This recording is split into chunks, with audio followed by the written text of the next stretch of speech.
All the pretty girls stand up. All the pretty boys stand up. Pretty boys in the building. Sway. This right here is my sway. Sway. All the girls are on me. Damn. Everybody pay attention. This right here is my pretty boy sway. Sway. Sway. Sway. Girls on my brain. When I'm pretty. Sway. Girl, scream my name. When I'm pretty. Sway. Pretty boy sway. Pretty boy sway. Sway. Sway. Girl, on my brain. When I'm pretty boy sway. Girl, scream my name. When I'm pretty boy sway. Soldier. Get out the way. Pretty boy coming through.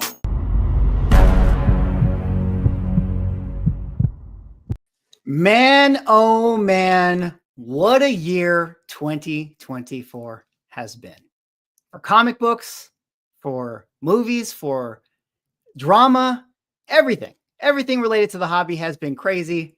And I decided, hey, I think it would be a good idea to rally together the greatest assembly of comic book content creators to recap the very best moments of 2024. Unfortunately, all those people were busy. So I have the gentleman backstage in this show that we're going to have on today. I hope you guys understand that, the all-stars weren't available, but hey, we got the B team. I'm just kidding. These are the greatest comic content creators I know. And they're also, the easiest ones for me to DM. So I have the honor and privilege to be joined by the gentleman in this backstage here today. And we're going to get into it. We're going to talk about all the topics. Thank you all so much for jumping and joining us here tonight. If you guys are in the chat, we're going to go through a bunch of, topics side by side, and we're just going to have a free form conversation. Feel free to kind of give your input, in the chat. Maybe we'll kind of take a look at some of the things that you guys are saying, or if you guys have insights into what we discussed, tonight. I very much would like to hear from you guys. And I'm really excited. I think that this is going to be a really great show. And I'm so excited to talk to all the guys backstage. I did want to sort of highlight one comment that I saw right away. Let me see if I can pull this one up. Shout out to Godly Comics here. He said, I'm guessing Manu is late as always. Aha, he's never late. Well, actually, right now we should do something, because I saw some of the comments. You guys were like, oh, technical difficulties, swaggle pause, starting late. And those are all true. But who do we think was the late person? Put it in the chat right now. Who do we think was the late person of the guys? And then we will do a reveal, and then we can shame our brother for being late. I'm just kidding. Yeah, well, we can call him out for sure. But let me just quickly say a couple more hellos. GT Comic, thank you for stopping by. Derek Neiman in the house. Derek, good to see you, man. What a year it has been indeed. We got Leonard in the house. We got Brandon here. We got Godly Warrior said. Darth Lopez, what's going on, man? Good to see you. Thanks for stopping by. Ninja Comic Books, good to hear from you. So this is good to see everybody in the chat here today.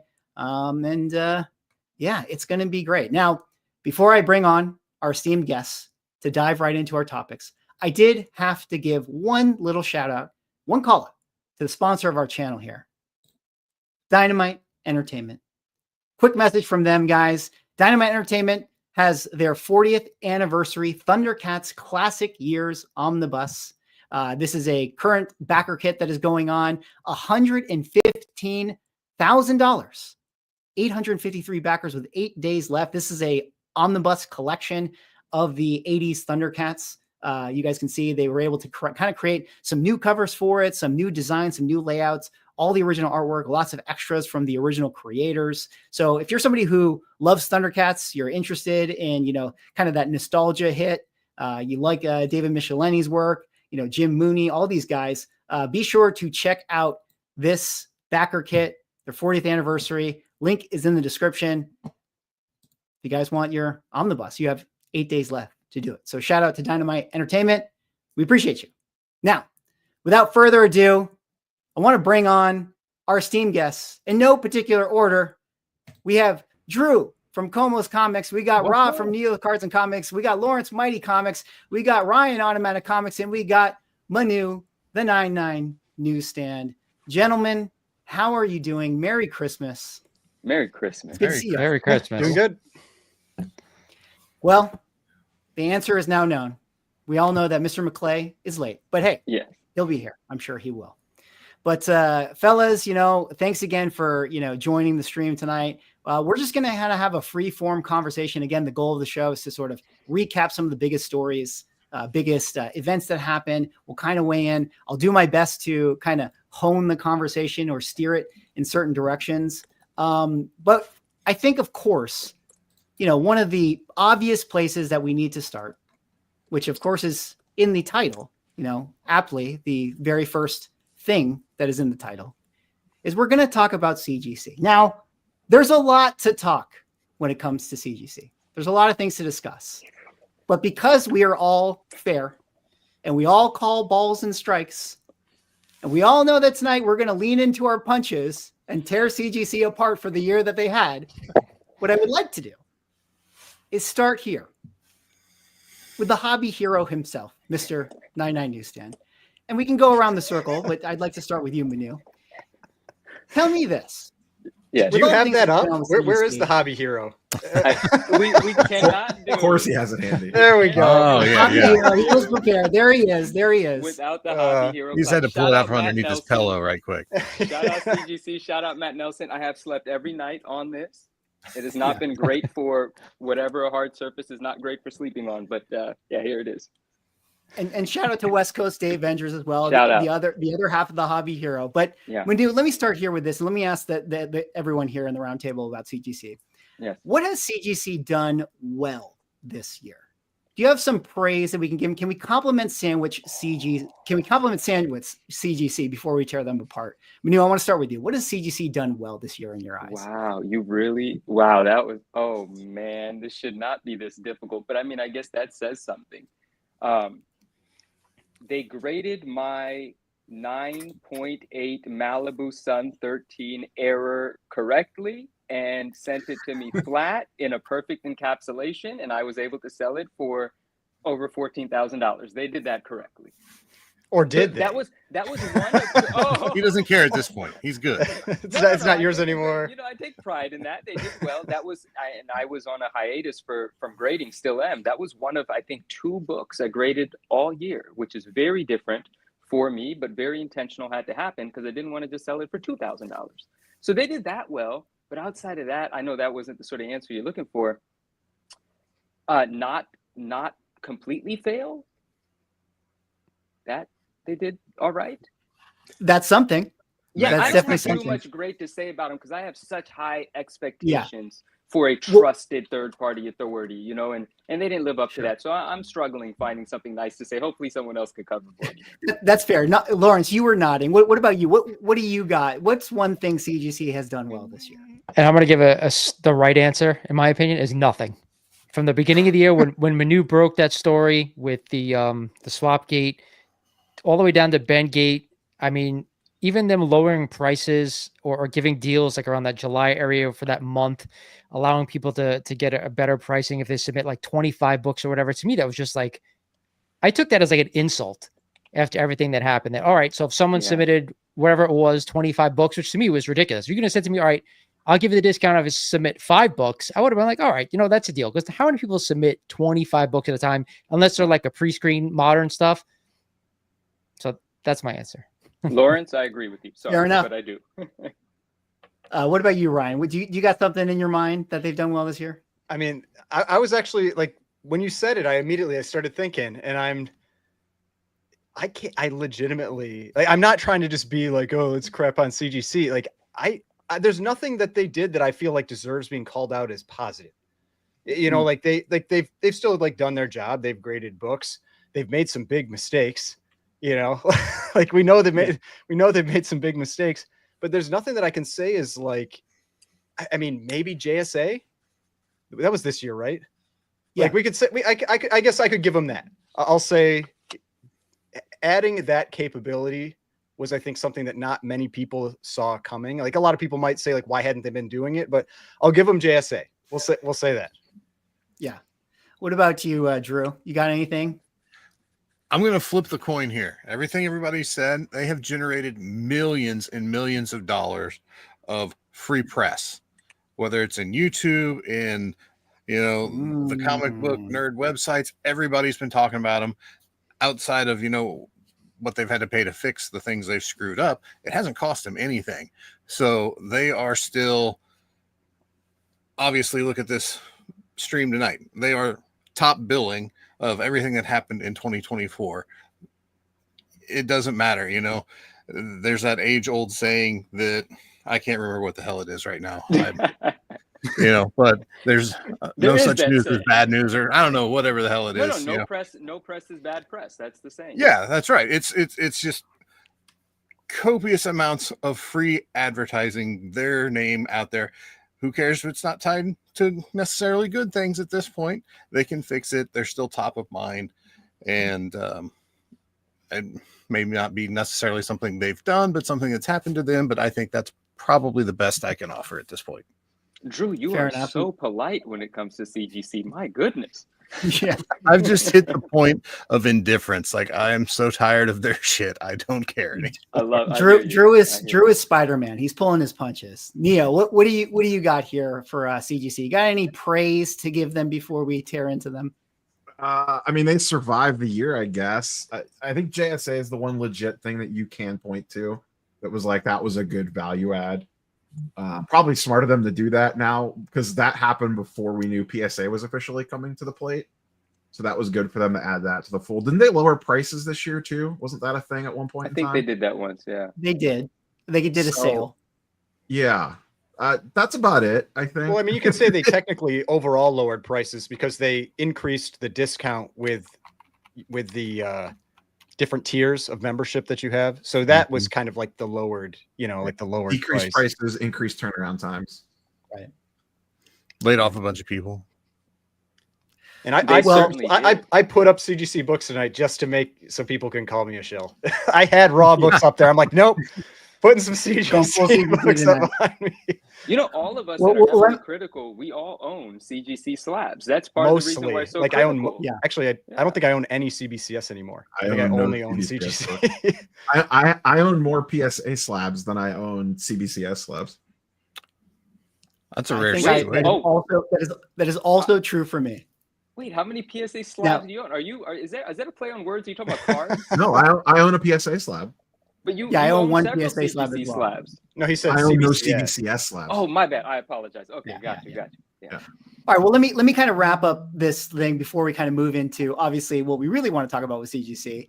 I'll give them one praise, and here's my one praise. And this is unfair because I actually got to really process this because I knew I was going to ask this question.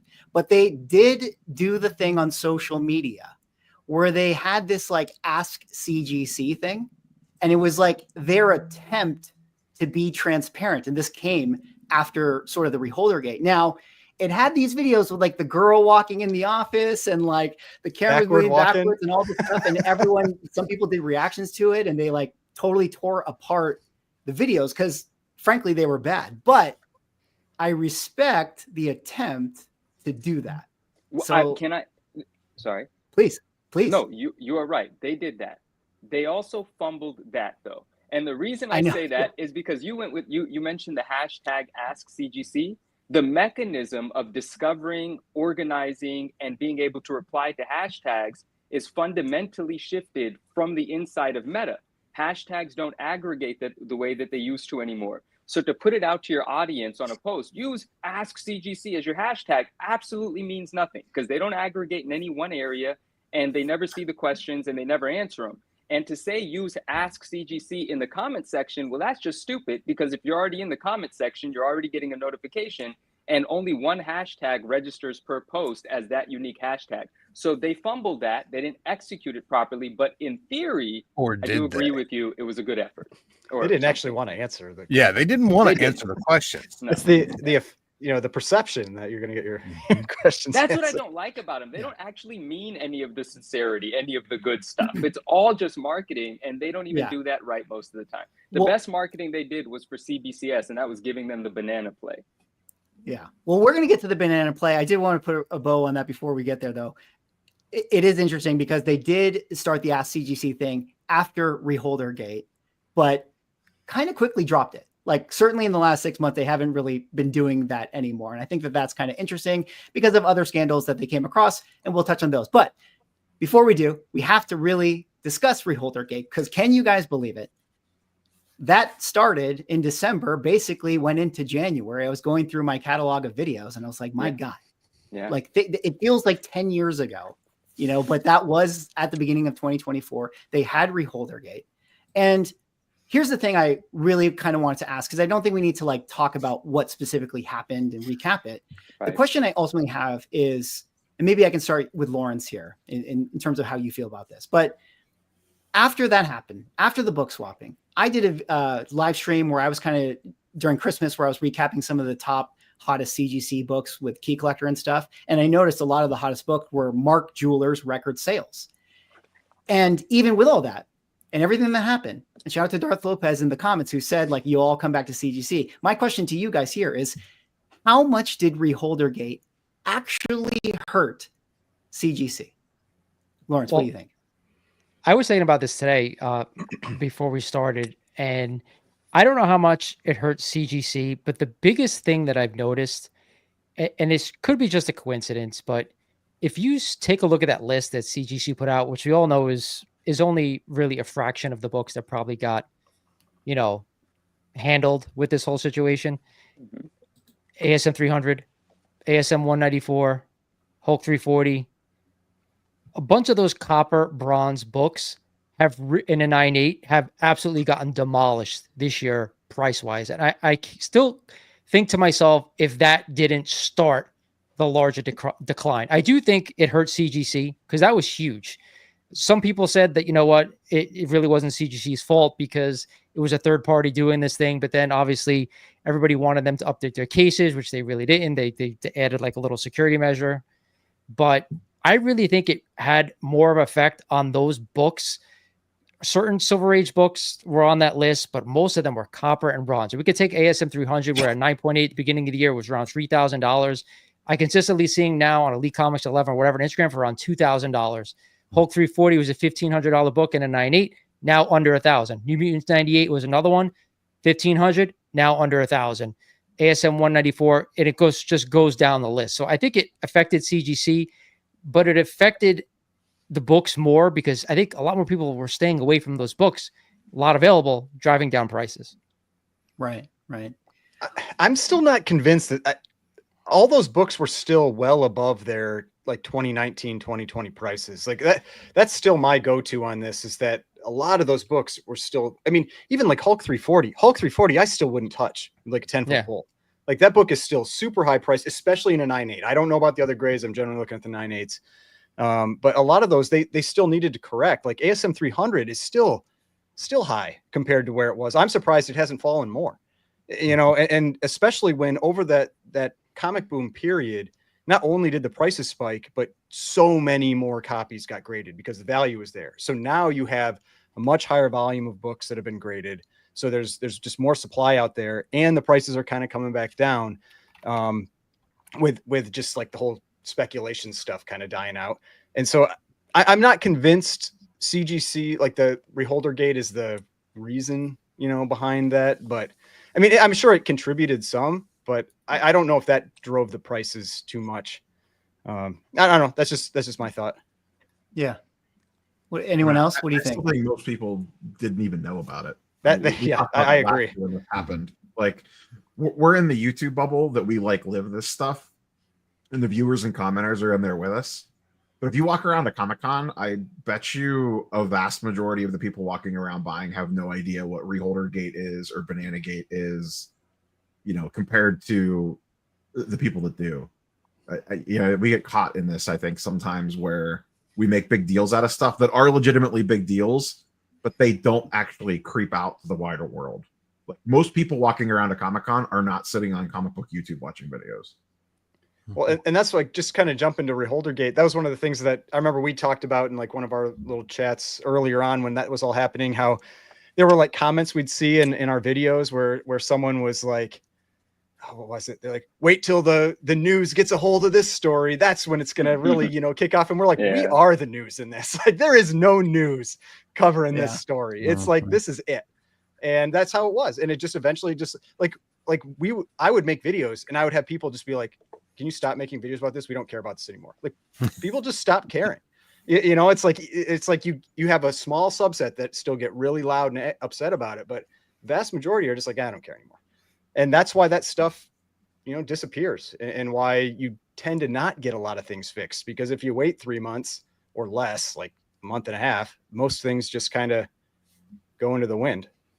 Yeah, something else happens that draws all the eyeball. The next thing happens, and then no one cares about the last thing anymore.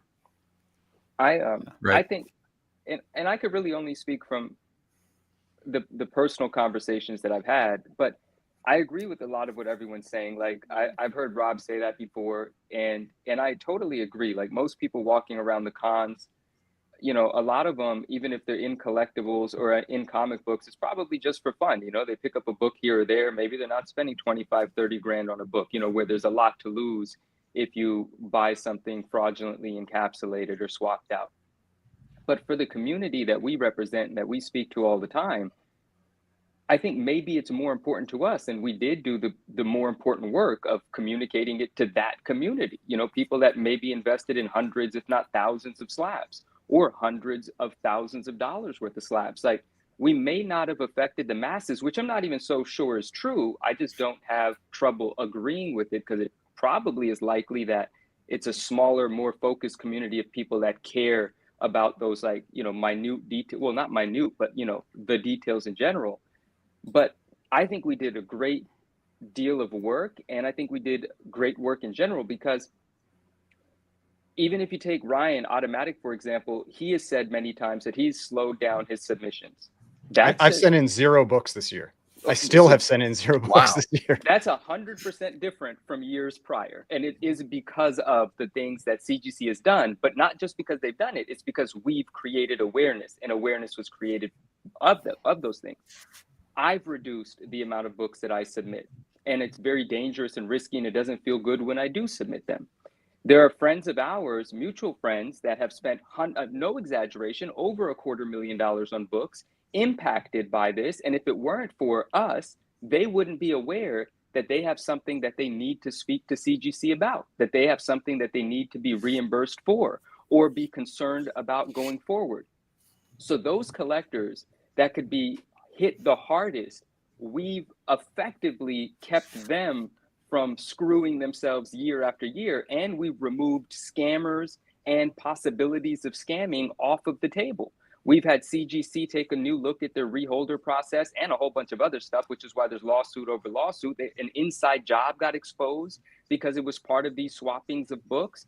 So yes, there are probably some novice collectors out there that collect walls of Funko Pops, no disrespect, but I'm just saying their interests are spread out.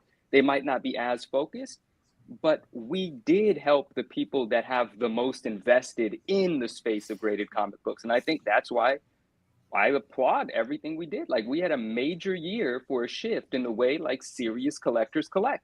And not to mention the conversations I've had with dealers and vendors who are annoyed that people are asking them questions about, is this book bent?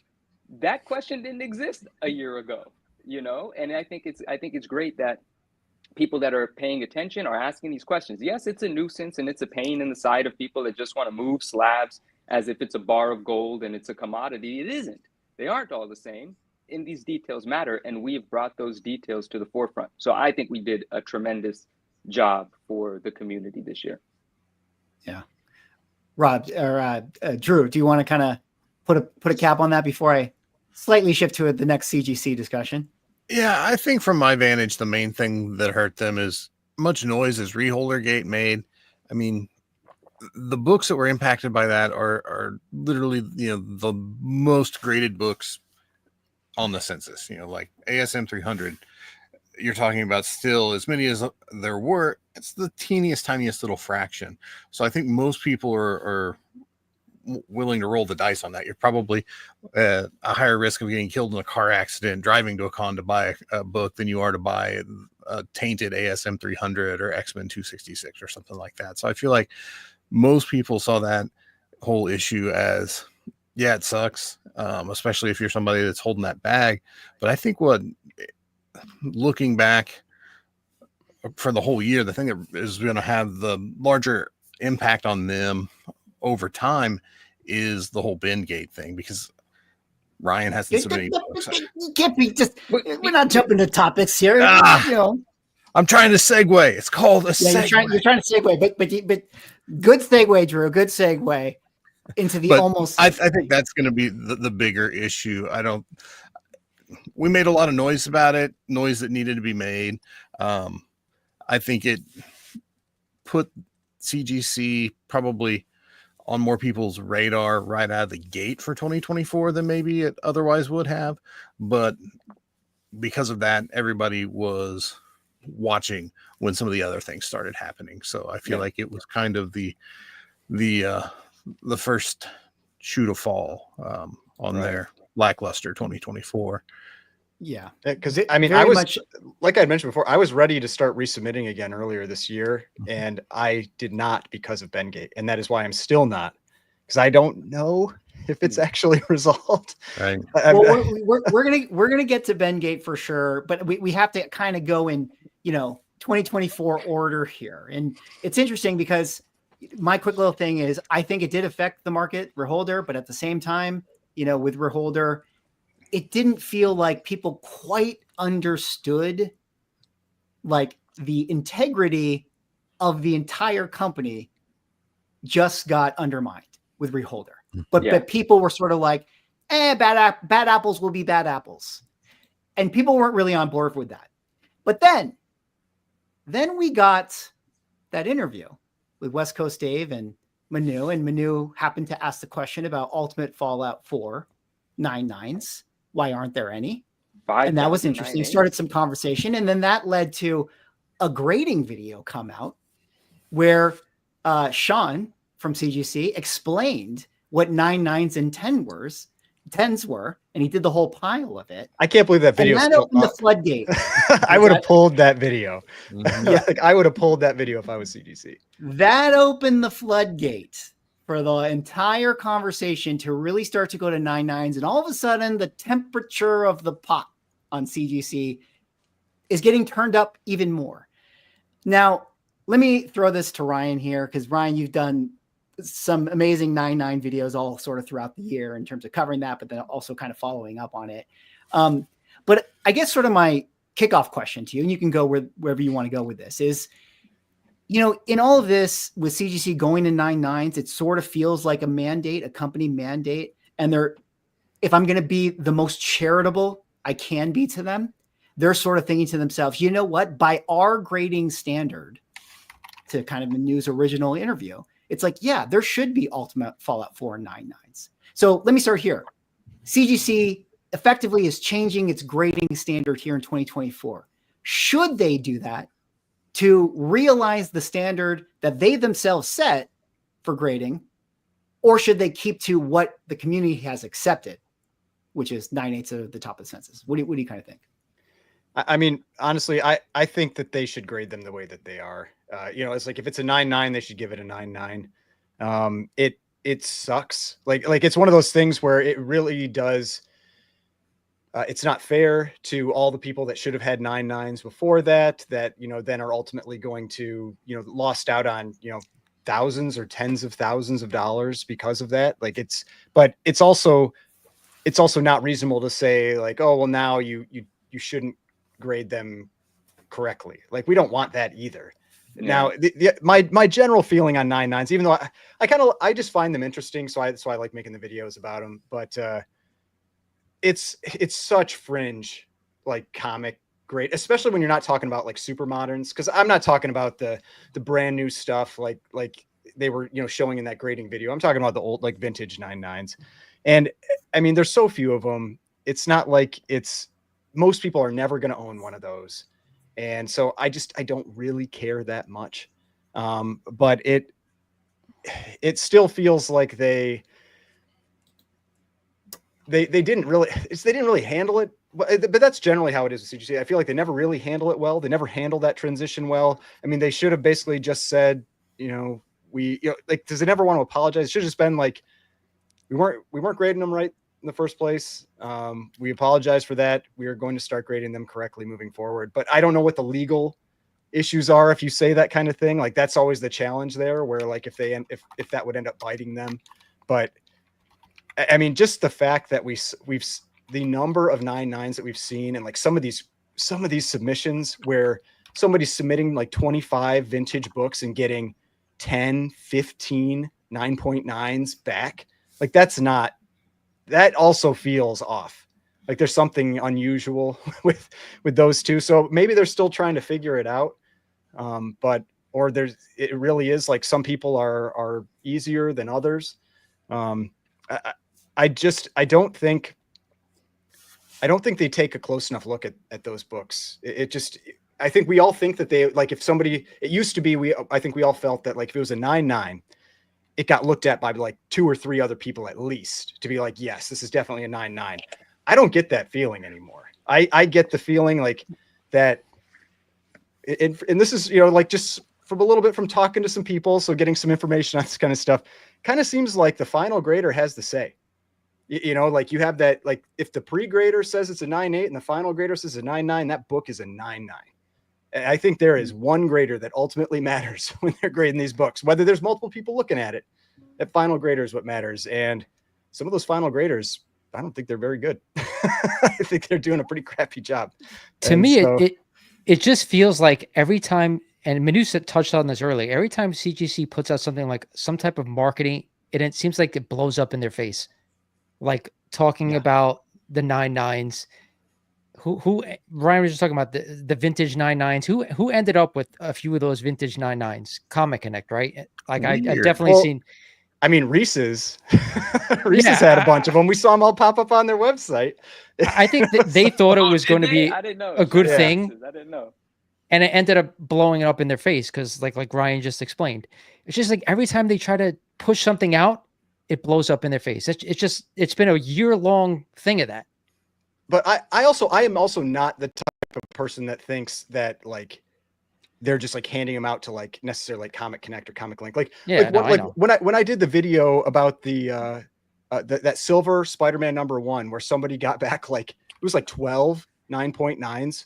That guy reached out to me.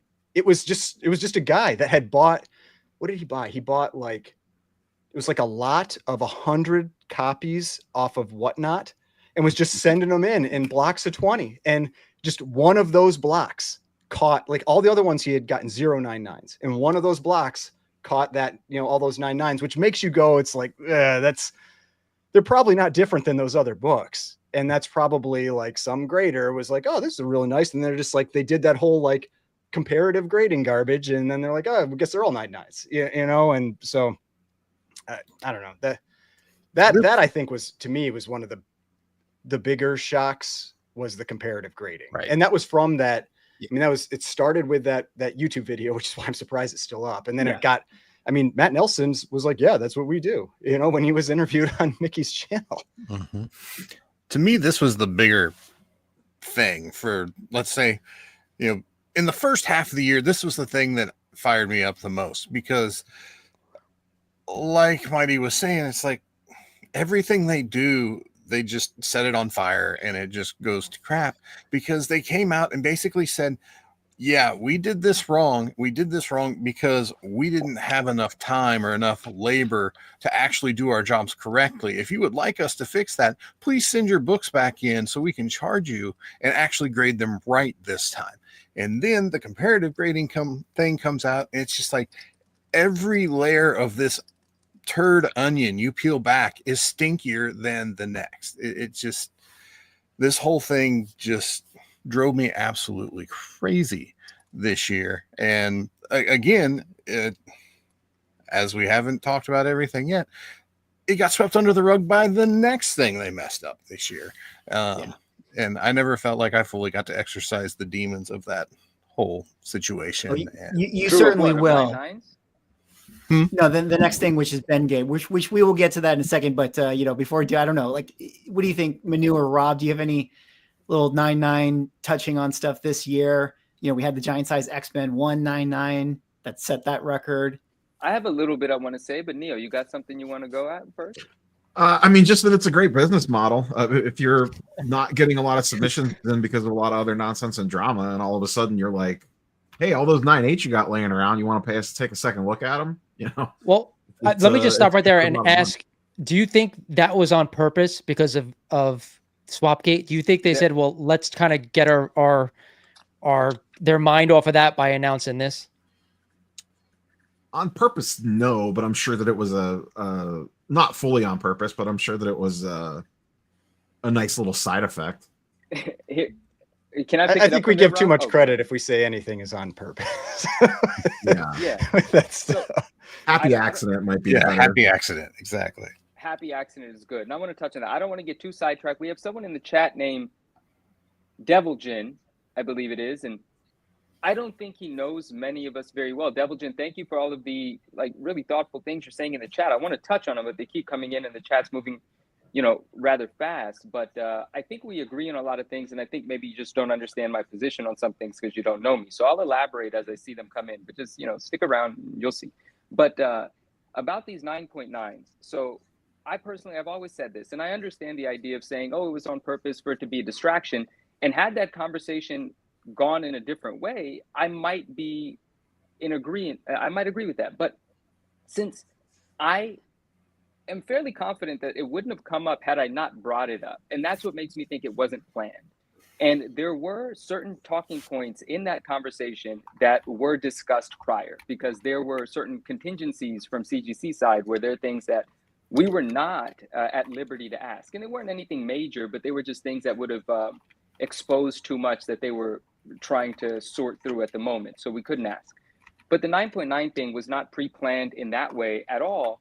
And I get really excited about the 9.9s because I've actually brought that conversation up many times. I've just never had Matt Nelson directly to speak to until that day.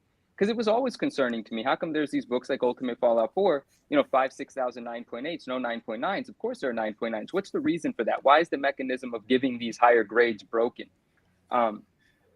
And so I brought that up with Matt that night just to say, Matt, what's going on? Like, it was just fun. It was like a pause in the serious conversation where a lot of people thought much of it wasn't serious, but it was serious if you're listening, right? And I brought it up. And so it led into this conversation where he said, he said exactly like verbatim, he said, yeah, man, we screwed that up. There were a lot of books that should have been 9.9s and we didn't have the resources to really get detail oriented with our grading, which is literally their job. It's literally their business. It's literally what they're paying them to take the time to do. So it's absurd. And I think that's the most important thing to take away from that is he admitted that, we didn't do our job. We failed you guys, but 9.8s are satisfactory. So not that many people were bitching, but at the end of the day, there is a difference between a 10, a 9.9 and a 9.8. There is. And so if I hadn't brought it up, I don't know that portion of the conversation would have existed, which led to him saying, and you know what? Matter of fact, we have been thinking about a pre-screen, and that's kind of like, boom, when the can of worms opened up and everyone ran with it. I think it's coincidental and convenient that it happened to work as a distraction, but I don't think that they had planned it in that way. These Hobby Hero Awards, this was definitely planned. This was to get them to turn it into a positive thing rather than Manu and Dave here beating them up on live stream after live stream, so on and so forth. But another thing that led to was many more conversations about 9.9s. And one of the conversations I had was with Mark Wilson, who is now the head grader at at PSA, who came from CBCS. And he said something that was really insightful and opened up my eyes. We already suspected this was happening, but it was great to hear it from someone that was a professional. And basically during the pandemic, you had this influx of books coming in and they had to hire a bunch of brand new graders. Well, that was the wrong time to teach people how to differentiate between a 9.9 and a 9.8. And you got a backlog of books. So there's this difference in ideas of professional grading versus what we do as graders at home with our 10, 20, 30 books where we're making sure we're doing it right for ourselves and whomever we're selling the book to. Or when we're preparing a book to get graded, we're deciding what we think it might be. But when we're a grader, or when someone is a professional grader, an employee, and they got a stack of 1,000 books behind them, if it's just on the cusp of being a perfect book, but you have a rush and you're in a rush season, you're just giving it a 9.8. That was the order. The order was to give books that are clean 9.8s and get them out the door. That's when hundreds, if not thousands of books that rightfully should have been 9.9s got 9.8s because that was the order of business. Get them graded, get them out. No one complains about 9.8s. That's what happened, and so he admitted that, and that's unfortunate for us to realize. And it's still something that even now that, you know, certain directions have changed within the grading room, because they are obviously looking for 9.9s now before more than they were before, and taking the time to hopefully address them appropriately. I still have books that I think are absolutely beyond a shadow of a doubt 9.9s, but I don't send them because the chances of them just getting slapped with the 9.8 are still astronomically high. And when I'm talking about a book like a Malibu Sun 13, I don't have 25 copies of that book to send in to let them do comparative grading. If it's a 9.9, give it a 9.9, but it still doesn't work that way. And the chances are it's going to come back a 9.8. So the system is still broken, but they admitted it, which is a difference because they hadn't done that before. And I don't know if we're ever going to get that pre-screen. Someone brought up something the other day. They were like, isn't a 9.9 pre-screen the same as a 9.8 pre-screen? Wouldn't they still give you a 9.9 or a 10 if your minimum grade was a 9.8? Yeah, that's the point. They weren't doing it correctly. Even if it deserved a 9.9 or a 10, you were getting your 9.8, you were getting sent on your way. The 9.9 pre-screen effectively eliminates a 9.8 as a reject and forces you to focus in for 9.9s, which there is some benefit to that happening. I just don't know if it will. That's my little bit about it. I don't think it was on purpose. It might have been still. Like, I'm not trying to, Lawrence, that's not me saying, Lawrence, I don't think so. I'm just saying, like, from, you know, my personal engagement with him, I don't feel like it happened on purpose, but I'm glad it happened because it was an eye-opener. Yeah. What about you, Rob? You got any last little 9.9 thoughts here? No, I think we've hit this one to death.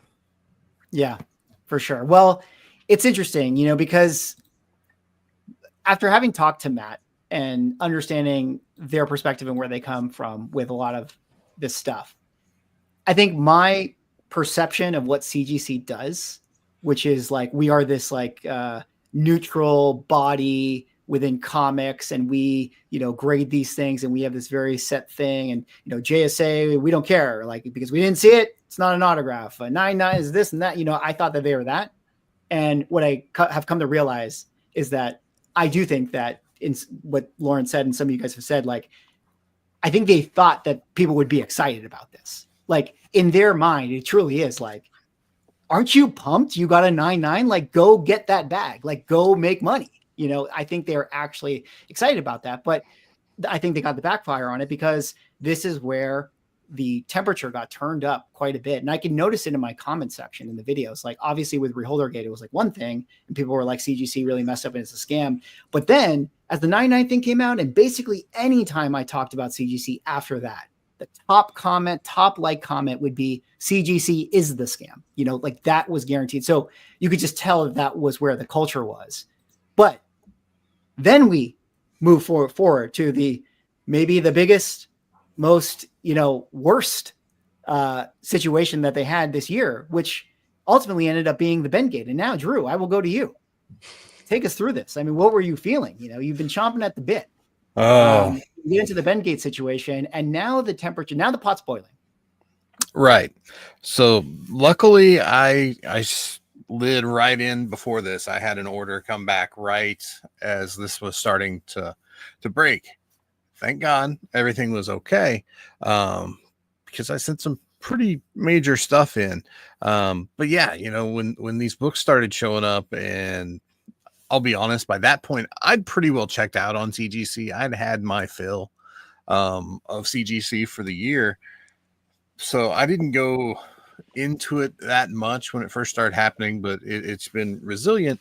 And I mean, maybe you guys can update me a little bit on this as we discuss it, but it kind of seemed to be one of those things where books that were coming back with these massive creases and bins in the middle of the book, just, you know, it was getting talked about on the boards and some of the Facebook groups and stuff, and then it wouldn't go away. It just, there were more and more and more examples, you know, as we all know.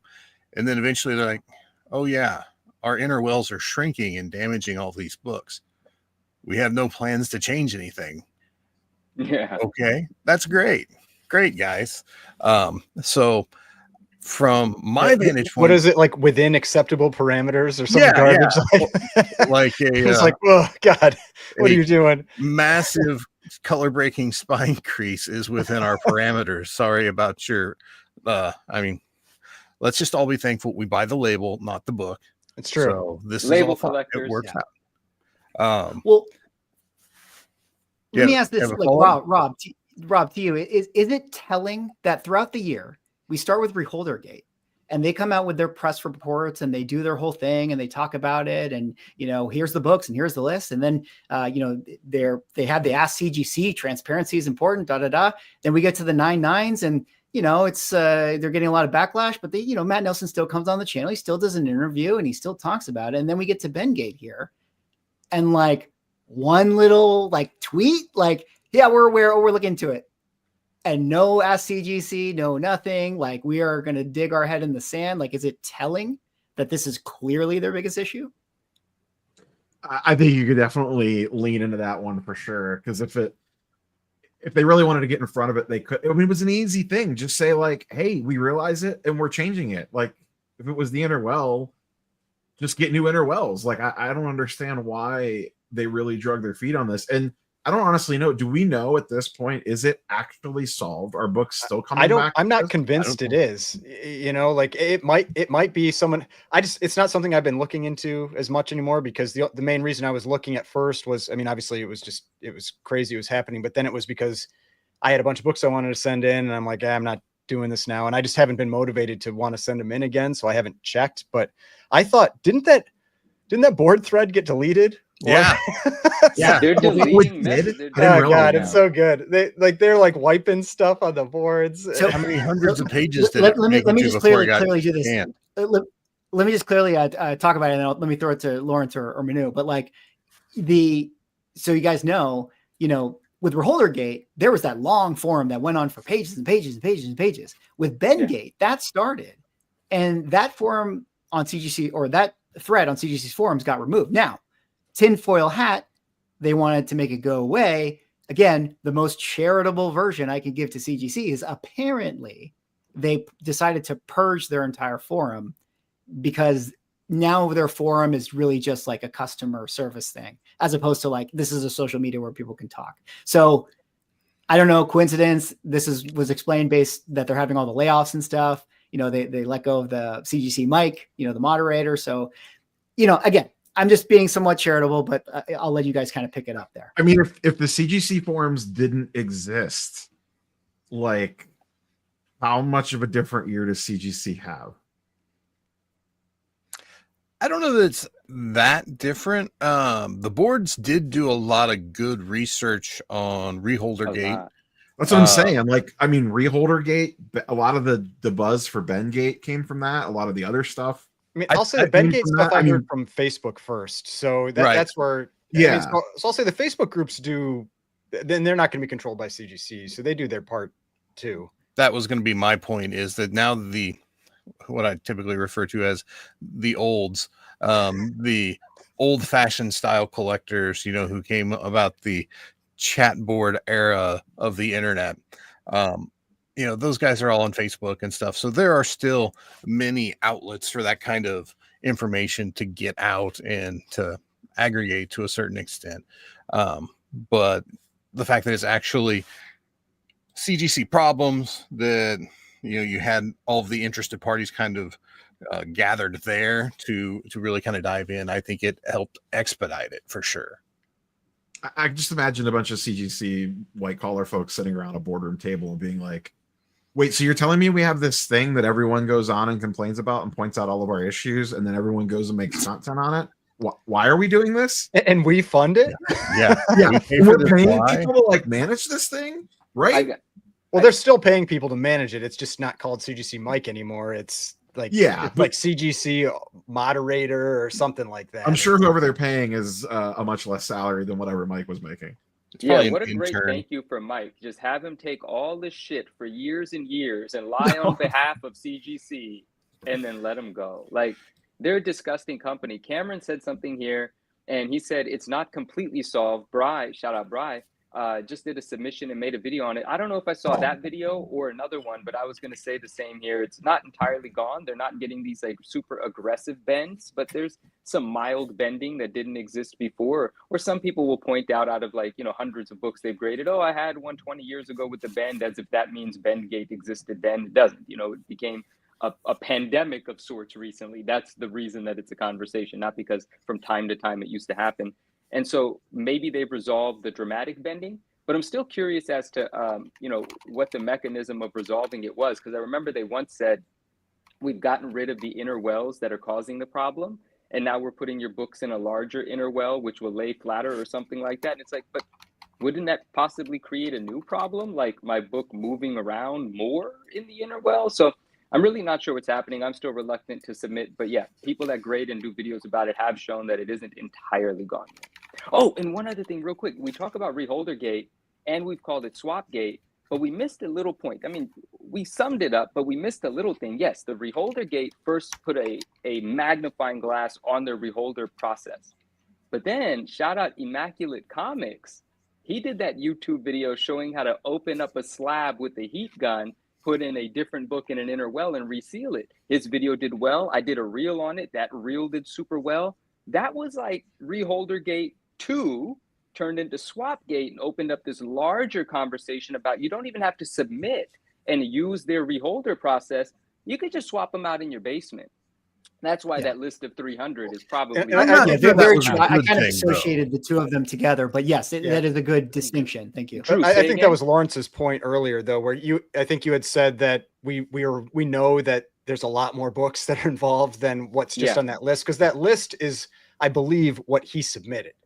And so the all the other stuff where it's like if he was swapping stuff out outside of this, which it really sounds like he was, none of that is on that list, and CGC won't cover any of that. And they're only covering the stuff that they handled. And those books are what they know to be submitted from accounts that they knew him to be affiliated with. There are other accounts that they did not know about, and there are books that I have proven to be swapped that are nowhere on that list, and many of the ones that are the same ones. So if there's 50 ASM 300s or 194s on that list, there might be another 50 to go with that. There's enough of those books on the census to absorb a couple hundred frauds. So, but Drew, you said something a second ago and I missed it. What was it? I'm sure it was very intelligent and poignant to this conversation, but I have no idea what it actually was. It's all good. It'll come back. Things just come out of the face hole and they're not retained up here. But I will take this moment to interject.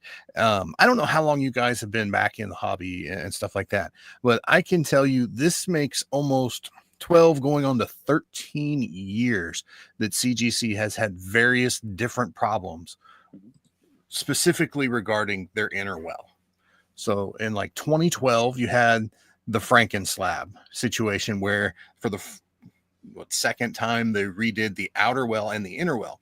That's when they were just pressing books between two pieces of Mylar for their inner well. And that's when the Newton ring thing really kicked off, right? Because you're just smashing Mylar against the outer well, and that's how you get your Newton rings. Mm-hmm. So then they went back to the older outer wells, and then they kind of rejiggered things. Then, if you remember, a few years ago, they had the inner wells that would rattle. You could get a box of slabs in, you just sit there and shake it and hear the rattle. That's back now, throwback to that wonderful little trait. Now we've got shrinking inner wells. It's like, guys, this is clearly a weak point in your proprietary encasement here. That's what you do. Can we not workshop this and get this figured out once? That's the crazy thing. It feels like they don't have any testing. Right. Well, it definitely seems like, oh, sorry, Ryan, go ahead. I just feel like they're just like, hey, let's try this. And, and they just send it through and they're like, all right, sounds good. I mean, I'm sure it's more than that, but man, with the outcomes you get, sometimes it doesn't feel like it. Drew, so I was. It definitely feels like it definitely feels like one of the questions to Matt throughout this whole process of this year or CGC was like, are we going to get new cases? And clearly they didn't do that, or they didn't want to announce that. And I guess it's because they just can't do it, whatever that means, and same with the inner well. So I don't know, like Lawrence with Bengate, I mean, how do you feel about it? Like this, I've been told that people are just noticing this, but yeah, the dirty secret is that this has actually been around for many years. Like, how did you react to Bengate? Because I don't think you weighed in. To me, I mean, I think you guys touched on it. It was a huge deal, and it is still happening because I saw a comic doctor not too long ago. It had to be a couple of weeks ago. He got a shipment back, and he had a few books that were damaged through this. This was never a thing. Like Drew mentioned, the Newton rings. The Newton rings didn't affect the book. It affected the look of if you have it looked awful, but it didn't affect damage the book at all. So I'd We all almost know this have- is eye candy, though. Yeah, exactly. So Presentation matters. Ryan has said it, and I agree completely. it does, but I'd rather have that over them hurting the actual book. Absolutely. Yeah. Yeah, for I mean, sure, honestly, to me, for like the sure. Newton rings aren't a big deal because, like, up close they matter, but like just like a couple feet back, like you're not seeing them. You know, that's why like I've generally not really like unless it's like really really bad, but like I generally don't care about that. The actual the thing that you can see more is like when it's bent and you have a it makes a flaw look so much worse and you know that's the like where you get like the light reflecting off things like that's where it matters. And you know I've seen lots of comments where people have saying it's like yeah but people still send to them and you're absolutely right. I mean that's why all the graded books I own are still CGC and why I will eventually send back into CGC. I'm just not doing it right now. And it's because that's the vast majority of people that are buying graded books still want CGC.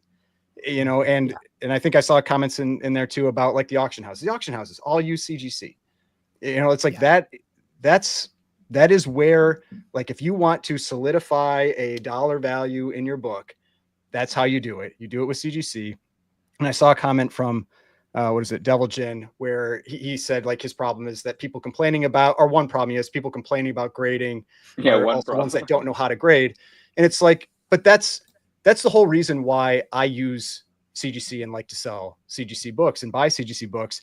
It's because I am very confident in my grading. I have no question in my ability to grade. I am not confident in a lot of the people that buy books in their ability to grade. Because if you go on to say like a Facebook group and you see someone go like, hey, what's the grade of this book? You'll see anything from like a 4 to an 8. And if you get the person buying your book that thinks it's a 4 when it's probably like say it's a 7, then they're going to be complaining to eBay, giving you negative feedback, all that kind of stuff. That's the problem. You know, and CGC resolves that, whether you think it's a scam or whatever, like it gets you close enough that enough people can agree on what the book is, that it adds that value. And it's, to me, it's not like, I know it's like, it sounds like a shill thing and that, but that's why they exist. That's their, Ryan, they say guarantee. Company. Yeah. But You like, know, all they're and selling you that is guaranteed piece ultimately of my, crap, but I watched that movie this weekend. That's my problem really with 9.9s though, is because I don't believe that you can continuously send in a 9.9 and get a 9.9. Right. And because you can't do that, they shouldn't, like, that's where you go, like, you shouldn't be giving those grades if you can't consistently do it. The other grades, yeah, you might shift up and down like half a grade or whatever, but the place that in terms of dollar value that it makes a massive difference is the 9.9. Like you can add 20, 30. We've seen 80x multiples going from a 9.8 to a 9.9. If you can't do that every time, if you can't consistently grade that every time, you have no right to give it that, you know, that grade. And I think it's worthwhile to call out that all day. Because it's just that type of thing I have a problem with. I want to piggyback off of this here because some of us I know saw the 9.9 GS1 in person. We covered the three of us, Ryan, Swag, and Automatic, or Ryan, me, and Swag. It's been a long day, folks. Covered the sale of that. Who actually thinks that book was a 9.9 when it sold? Nah. I've heard that bottom corner got a little that rounded. cover was not lined up. That book is a prime example of what you're talking about. If you crack that book, I would bet an obscene amount of American dollars that you do not get a 9.9 on that book. That book. I know you're 100% right, and I don't think anyone doubts that. And just, you know what, earlier today someone brought up like Comic Connect got a few of the books, so on and so forth, and we kind of just glazed over this idea of, do the relationships have anything to do with it, or is it just a change in how they're grading? There's a change in how there's grading, and relationships have something to do with it.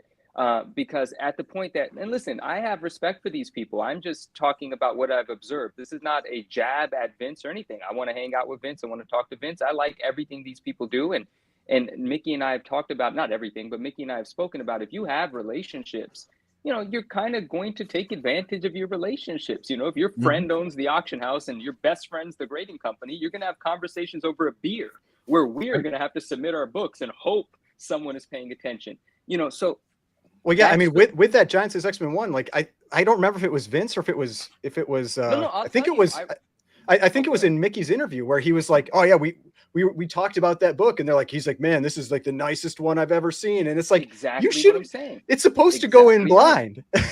That's Like, exactly right. Yeah. They had a personal communication about whether that book had potential. He presented many books to Matt, alleged. Well, actually, he said it. He said it in a comment in his post. He was like, "Oh no, I presented a bunch of books that I thought had potential. We agreed this one did. So here it is. It's a 9.9 now, and it's coming to my next auction." Like that was just a comment in one of his posts because everyone lit him up when he showed his 9.9. You know, and so there was relationship factors at play there. And I'm not saying that there's anything wrong with that practice. You know, it could get a little funny, but the book itself, man, that was not a proud example of a 9.9. It just certainly wasn't. And the overhangs that book have and the way that book encapsulates, the way that the encapsulations work, none of those overhangs are safe. Anytime the book moves, the overhangs bend. It's not a 9.9. I mean, I'll say though, like I agree. I think you're foolish if you think those conversations don't happen.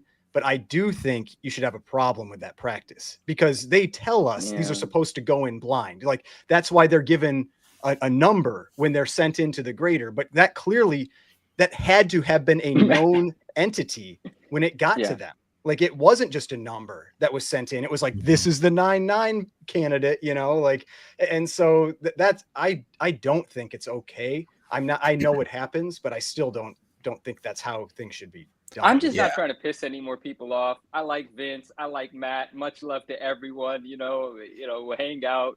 Things like that. But I hear what you're saying. It should be completely fair across the board. It just A isn't. couple of points here. I mean, Lawrence, you want oh, I go don't. ahead. Lawrence, yeah. I'll go after Cuomo. Go ahead. Say what you Okay. was on your mind, then I'll add Um, my last bit. So, a couple of points. We all collect comics. There's a lot of people collect comics. We are covering a wide space of the planet here, so it seems like we're spread out and there's a lot of us. In reality, there's not that many people in this hobby, especially at that level. So it's Right. just one of those things. You're going to have those relationships. You're going to know those people. So it gets kind of tough there. But the second point being that something we haven't really touched on is also that going back to the inner well, that has I know Brian likes to talk about this a lot, but that book in particular has a history of not playing well in a CGC slab. It gets damaged on the regular. Yeah, And- I would never buy a high grade Giant No. Size X-Men 1. Never. No. Like unless it was raw, yes. Like I would never buy a CGC graded high grade because I've seen so many with that right Yep. edge just like all smashed up. And I think I don't think it's like it happens at CGC. I think it just happens in shipping. Right. Right. And it's just one of those things, like, unless you're hand delivering, it's just too prone to having something happen. So I don't know. That's just a couple things that occurred to me, but well, what do you Mickey, think, you wanna go Lawrence? ahead and Take get us all Lawrence on the back in there spot then? here. I was just going to add with the inconsistencies in grading, with those relationships that we're seeing now because of the 9.9s, and whether it exists or not by them having it, it's the perception to everyone else in the community is what's adding on to it. We see that, and maybe because we're on YouTube and we look into this stuff every day and we're looking for content and we're paying attention to the market and all that stuff, maybe we're more privy to it and we focus on it more and other collectors don't. But the perception from us out there as collectors and seeing the inconsistencies and the relationship and all that to me is the bigger issue, that they're promoting that and they're marketing that. But to us, like Ryan said, that book is not a 9.9. So looking at the book. So what does that say to us as collectors? It's like, oh, you're trying to pull another one over our eyes. You know what I mean? Mhm. That's the perception is what gets me the most. Well, and I think we were talking about that a little bit ago, Drew, Mickey, just how I felt like CGC, if they just focused on like the grading and it's like making sure they handle like these types of situations and be open about it, I feel like they would do way better. Like I think like they keep trying to like maybe like dodge the question or something like that. But if they just focused on what they were supposed to be doing, you don't give the ammunition. I think that's one of the big problems is that they give a lot of content. So many just like, self-inflicted wounds Well, this year. yeah. So many. Well, 100% CGC, needless to say, had a hell of a year, and we're gonna, based on Ryan, kind of what you were summing up right there, like, what can they do moving forward? We're going to table that for, 2025 CGC conversation here, but it's the 2024 show. It's not all the CGC show. I did kind of want to, move on to sort of our next topic. Certainly we'll touch on CGC continuously as we continue to go, but I kind of wanted to umbrella this as acquisitions and mergers. And I think it was really interesting because this year in 2024, we had the JSA partnership with CGC, which of course we already mentioned. We had eBay acquiring Golden and the PSA vault swap. We had this end of the year news, CBCS, with this kind of new partnership rebrand thing, like that I kind of don't really understand. And so, Rob, I wanted to throw this out to you because I think you can weigh in on all this stuff really well, especially the eBay PSA vault stuff. My question is, with these sort of big business merger things that all sort of happened this year, I feel like more this year than any other year. How much do you think that this actually affects the hobby? Like, should collectors really care about this stuff? I mean, I think it's interesting. We talk about it, we cover it, but like, do you think it, is there any downstream effect to like the collectors when these things happen? What do you think? Yeah. I think there's a big one in there, and I'll talk about it in a second, but I could sum up the Beckett CBCS new group thing very easily. Essentially, they walked in, they saw, I'll switch this to comic book terms. They saw a CBCS 8.5 that needed a little work done. They bought it, they cracked it, cleaned and pressed it. They're hoping to send it in and hoping it comes back like a 9.6 or 9.8, and then they could resell it. That's essentially what's going on with Beckett / CBCS at the moment. Improving a bunch the of money at IFP. them. They're hoping to rebound them a little bit, and then they're going to quick flip them within probably a year or two. Everything you ran down, and I don't know how much. I think this is going to take more time to see on the comic book side because PSA is not in comic books yet. But the eBay PSA relationship and the PSA vault, I think I think it's the number one long-term impact on collectibles as a whole. It's going to have an immediate impact on cards. We won't see it as early with comics just because it's going to take some time. But how they can leverage that and the things that's going to open up for people, whether they choose to use it or not, is going to have, I think, major ripple effects over the next 3 to 5 years. Anyone else have input on that stuff? Like kind of these big business merger things. Do you care about them? Any interesting thoughts? I mean, a lot happened this year in 2024. I hope Wade makes a comeback. Wait, who? CBCS shorts with Wade. Wade, he's the one that is used to always be in the CBCS Instagram videos. Oh, we're gonna give We talk about Wade a lot more than Wade probably realizes that we talk about. We talk about Wade definitely a lot. We're definitely going to talk about Wade tomorrow. We're going to give CBCS a big look on that. But as far as these acquisitions and mergers and vaults and JSA allegiances and partnerships, the CBCS one to me was the weirdest one because that one was just like it wasn't really clear what was going on or who's behind it.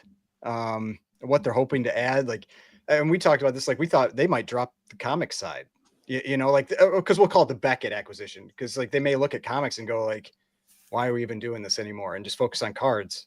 And but I mean, I mentioned this before, like the Beckett card grading, to me, it's insanity that they are number 4 behind SGC and CGC even now.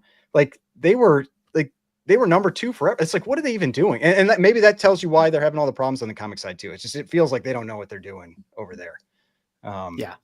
Like the only thing that really counts for anything from Beckett, from what, just like, at least from like, I watch a lot of TCG content, like Pokemon stuff. It seems like it's like Black Label or nothing. Black Label or bust. It's like, if it's not a Black Label Beckett card, like who cares? Nobody, like there was one clip I used somewhere where like, one person like made the comment, like they're like, oh, I only buy, like they only buy PSA, like one of the dealers at a show. Like they don't want CGC, they don't want Beckett, they just want PSA. And yeah, I mean, that's the same way I treat comics with CGC. Like I don't want to deal with the other graders, you know, because then you're constantly gonna have people lowballing you because they're like, oh, it's CBCS, and it's like, yeah, this is why we don't want to do it. You know, Yeah. it's like I don't want to deal with that. Yeah. Word. And yeah, like I'm not convinced PSA is gonna have a big impact on comics, but I think they have a better chance than anybody else. I feel like they're going to back it enough to see what happens, but it's still going to be years, I imagine. Yeah. I think they're going to Well, hit the same brick before we- wall that CGC or excuse me, CBCS hit. It's like everybody's going to hate the labels because they're not CGC's Well, labels. Unless anyone has anything else to say about acquisitions and mergers, let me properly switch over here to PSA and we'll just kind of do this. And I don't want to do any predictions of PSA for 2025 because we're going to talk a lot about them tomorrow, which, by the way, guys, tomorrow night, 2025 preview show. But the PSA rollout came out today or this year, excuse me. And we got the new label. And I guess my simple question and where I kind of want to rein us in is just, how do you feel they've done so far with their rollout and kind of introducing themselves to the comic community? Just a quick question first, since I haven't been paying like real close attention. I know they did a new label. Have they done another one after they were having those like Not that publicly. additional meeting? Okay, because I haven't seen anything since then, so I didn't know if there was like another thing that's come out. I'll leave it as simple as this. I do not believe we have seen the final label. Okay. Yeah. Anyone want to weigh in on the PSA as far as, you know, their initial impressions this year for PSA? Oh, the PSA show ran away. Yeah, they'll be back. I mean, I think the most impressive thing to me has been they do seem to be willing to listen to community feedback, which is a lot more than what we could say for CGC this year. Like, they posted the label, they posted the case, people complained about the size of it being too large, they complained about the label, and they've already come out and said we're redoing the case to be the same size as the industry standard and that we are working on the label. So just the fact that they weren't like, no, this is the way, I think is encouraging at minimum. Now we'll see what happens once they go live, but just the fact that they've been at least, I think they were smart about like, hey, look at all this stuff, taking that feedback, and then we're not sure of the final form yet, but just them willing to listen and tweak stuff in these early stages, I think is just worlds better than what we've seen out of CGC. Yeah, like I mean, like I made a video criticizing that PSA label, or just kind of like talking about some of the issues with it. And I think in the video I was like, man, this isn't going to get me invited to any conversations with PSA. And literally within like a day or two, someone from PSA reached out and they're like, we'd really like to hear your input on this label. And so it's like, yeah, that is that is a refreshing take. By the way, you know, even though I know people have problems with PSA 2, like if you go into like Reddit or just like places like comment sections under PSA posts, it is like reading a CGC comment section. You know, they have the exact same hate that like, you know, graders ruined this, like you know, it's all scam, blah. It's like you see that same garbage in the PSA comments. So I'm not thinking like they're gonna save the day, you know, or be perfect, but it was refreshing to have somebody actually reach out and ask for your, you know, for your opinion. Right. I think it's going to be a slow go. I think you'll have some interest early on. People will send a few books in just to see, you know, what the turnaround times are, what the slab looks like if they haven't seen it already up close and personal. When it's done, we got that mock up and what they have, you know, previously. But at the end of the day, it's going to come down to what a PSA slab sells for in a grade versus a CGC slab for. Until we get that information, it's anybody's guess. Yeah, I mean that's what matters. It really I is. agree completely. It's going to be the three of us or whoever sitting there at a Heritage auction or a Comic Connect auction, waiting for that 8.5 Hulk 1 PSA to sell right after the CGC Hulk 1 8.5, like we did with the CBCS one, and see where they line up. That's the tough part. That's what's going to come down to it. You know, because even with CBCS, who have, I'm like, I don't even know. Like, I'm assuming probably millions of books graded, or maybe million, like something along that line.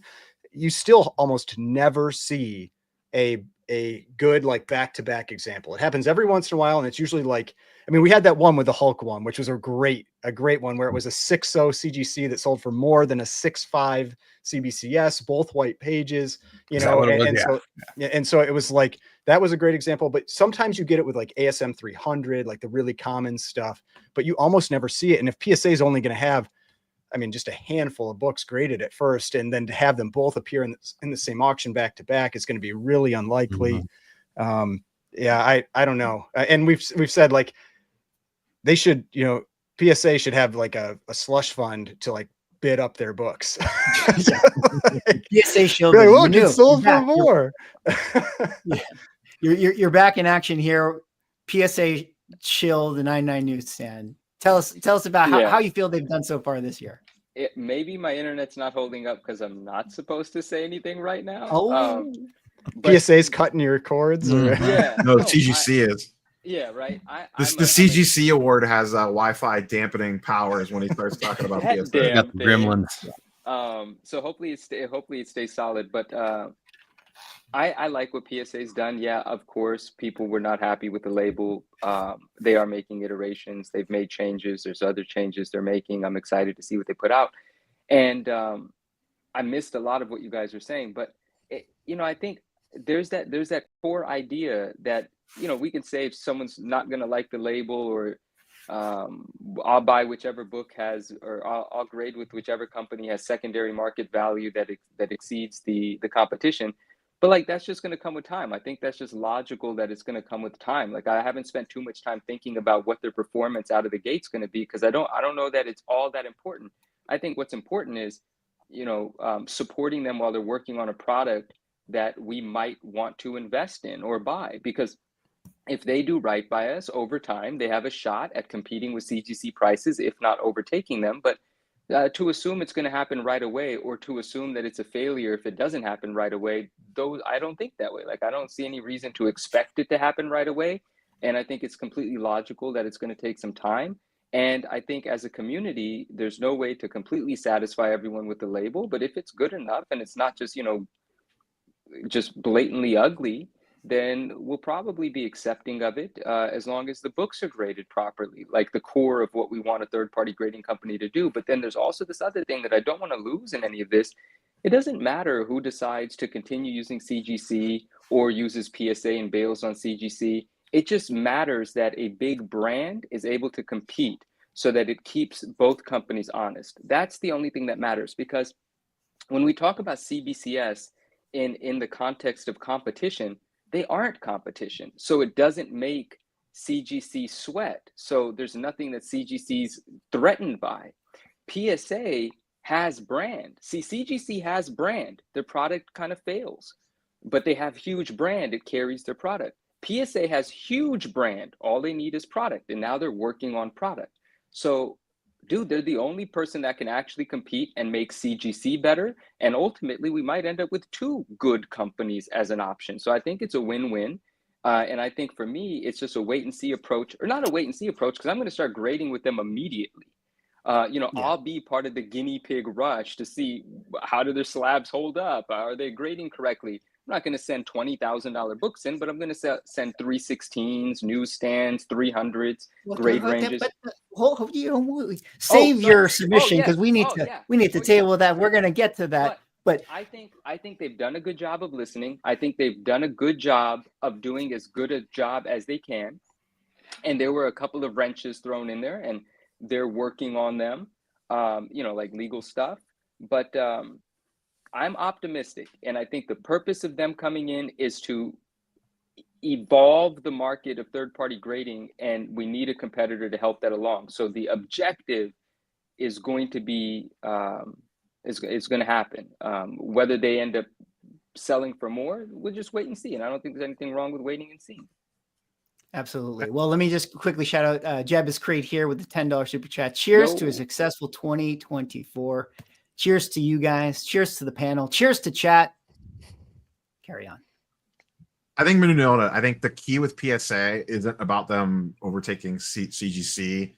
I almost think they immediately jumped CBCS out the gate.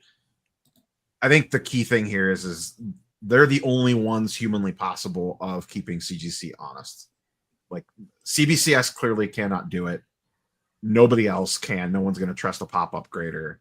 They're the only ones that can actually keep CGC semi-honest. Like if you want to see real change behind CGC, like whether it's Ben Gates or scam this or reholder that, PSA is the only one that can keep them in check.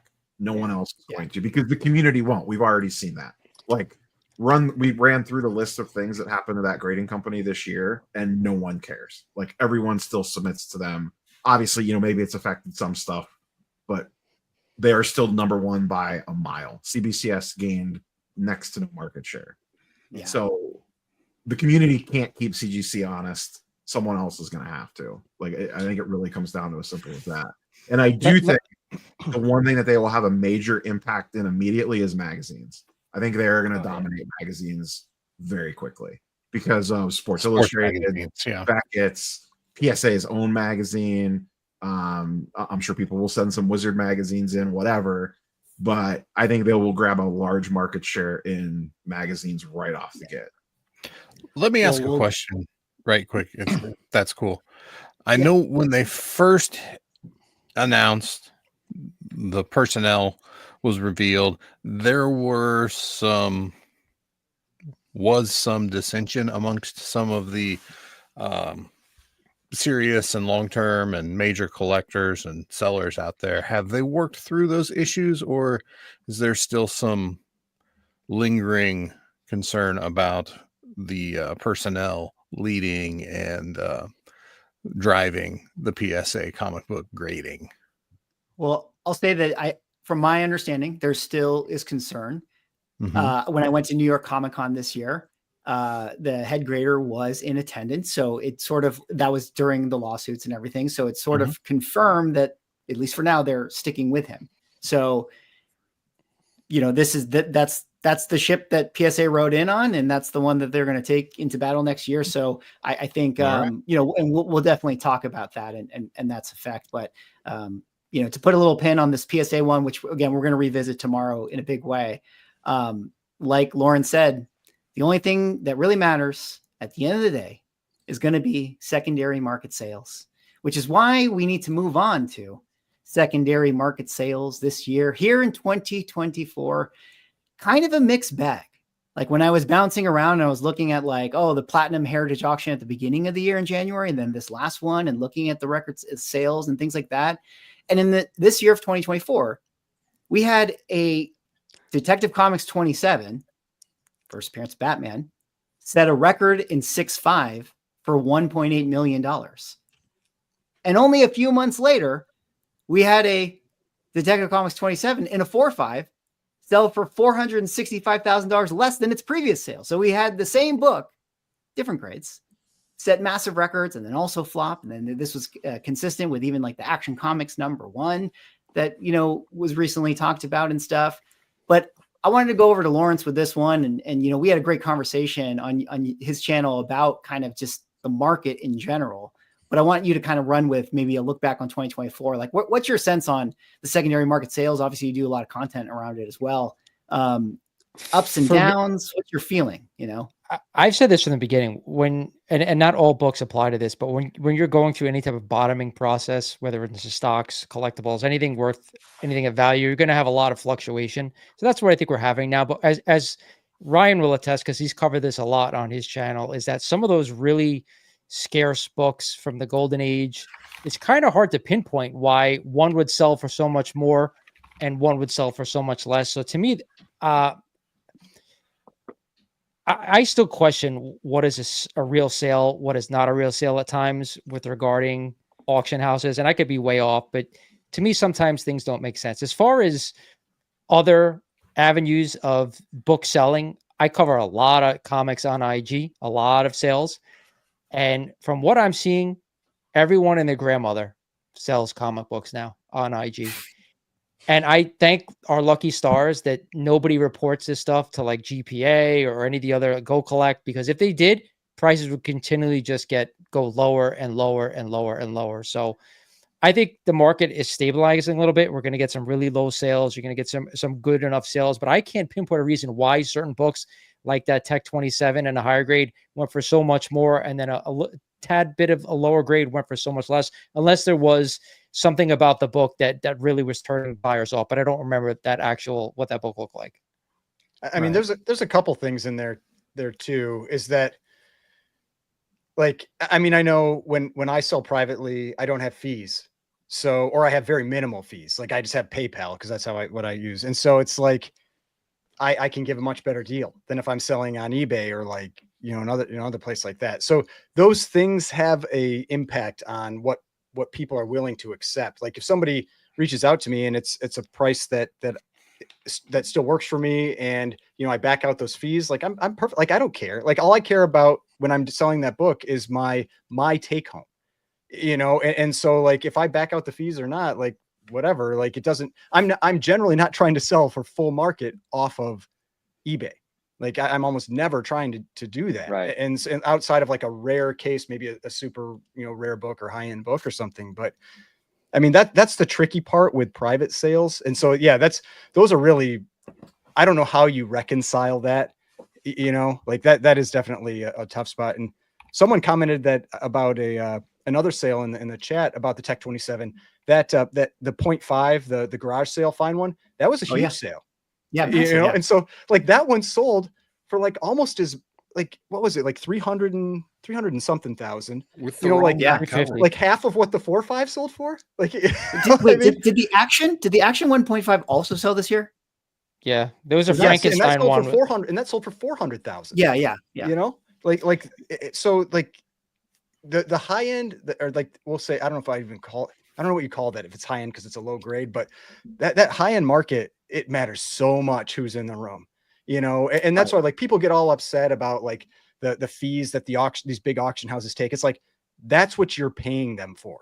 You're paying them for their like Rolodex, that has like 15 billionaires in it, for them to be in the room bidding on your book. Like, that's what you're paying them for. And yes, sometimes you get these crazy low sales. And what I've told other people before, if you get the opportunity to buy something like an Action 1 or Detective 27 at a huge discount to a prior sale, and you have the money to do it, you buy that book.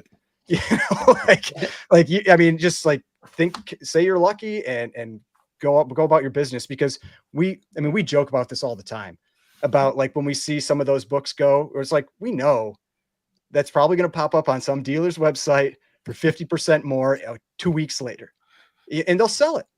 And then we wonder how they got the book so quick. That's always a question too. But yeah, I mean, if you have the opportunity to get some of those mega grails like that at a discount to prior sales, like, you're not making a bad decision. And I personally, like, it's not like that's that book's value now, like, it's those are the ones where, a lot of times people are like, oh, it's what someone will pay. Mega grails like that, that is legitimately what it is. It's like, okay, fine, you don't want to pay my 50% markup, you get to wait 5 years. Yep. Maybe you'll get another opportunity, and that's what you gotta, like, you don't owe anybody anything when you're selling a book like that. And so yeah, it's tricky with the big stuff. Yeah, it was a very interesting year in terms of the vintage sales. Lots of ups and downs and things like that. But Drew, I was preparing my prediction video. I always like to do these like top year predictions for 2025. And I went back and I looked at my 2024 one. And I stole this from you because 2023, you had said that was going to be a bin book year, meaning like everyone was going to be buying, the bins, the dollar bins and things like that. Right. And I think that was very true in 2023. And I believe, I don't know if you said this, but I just appropriated your, framing. And one of my predictions in my 2024 video was that this was going to be a wall book year. Like, we were going to go back to wall books. Now, you're the only person I think on this panel who sells at cons in person. As far as vintage sales go, was it a wall book year for you? Like, what was kind of going out there on the streets? It's a bit of a mixed bag. Wall books definitely moved better this year because they were a lot more affordable. So even, you're talking ASM under 50, say VG range, books that were previously $150 to $250 have come down to where now the prices on Silver Age are so low you can get them for $100, $75. So I feel like people saw value in that. Like when you remember what prices were and you're getting 2 books for the price of what one used to cost you a year or so ago, people were pretty excited about that. Now there wasn't quite as much expendable income in the hobby. And then conversely, I've seen a lot of people that just kind of have wound up taking 2024 off to a certain extent.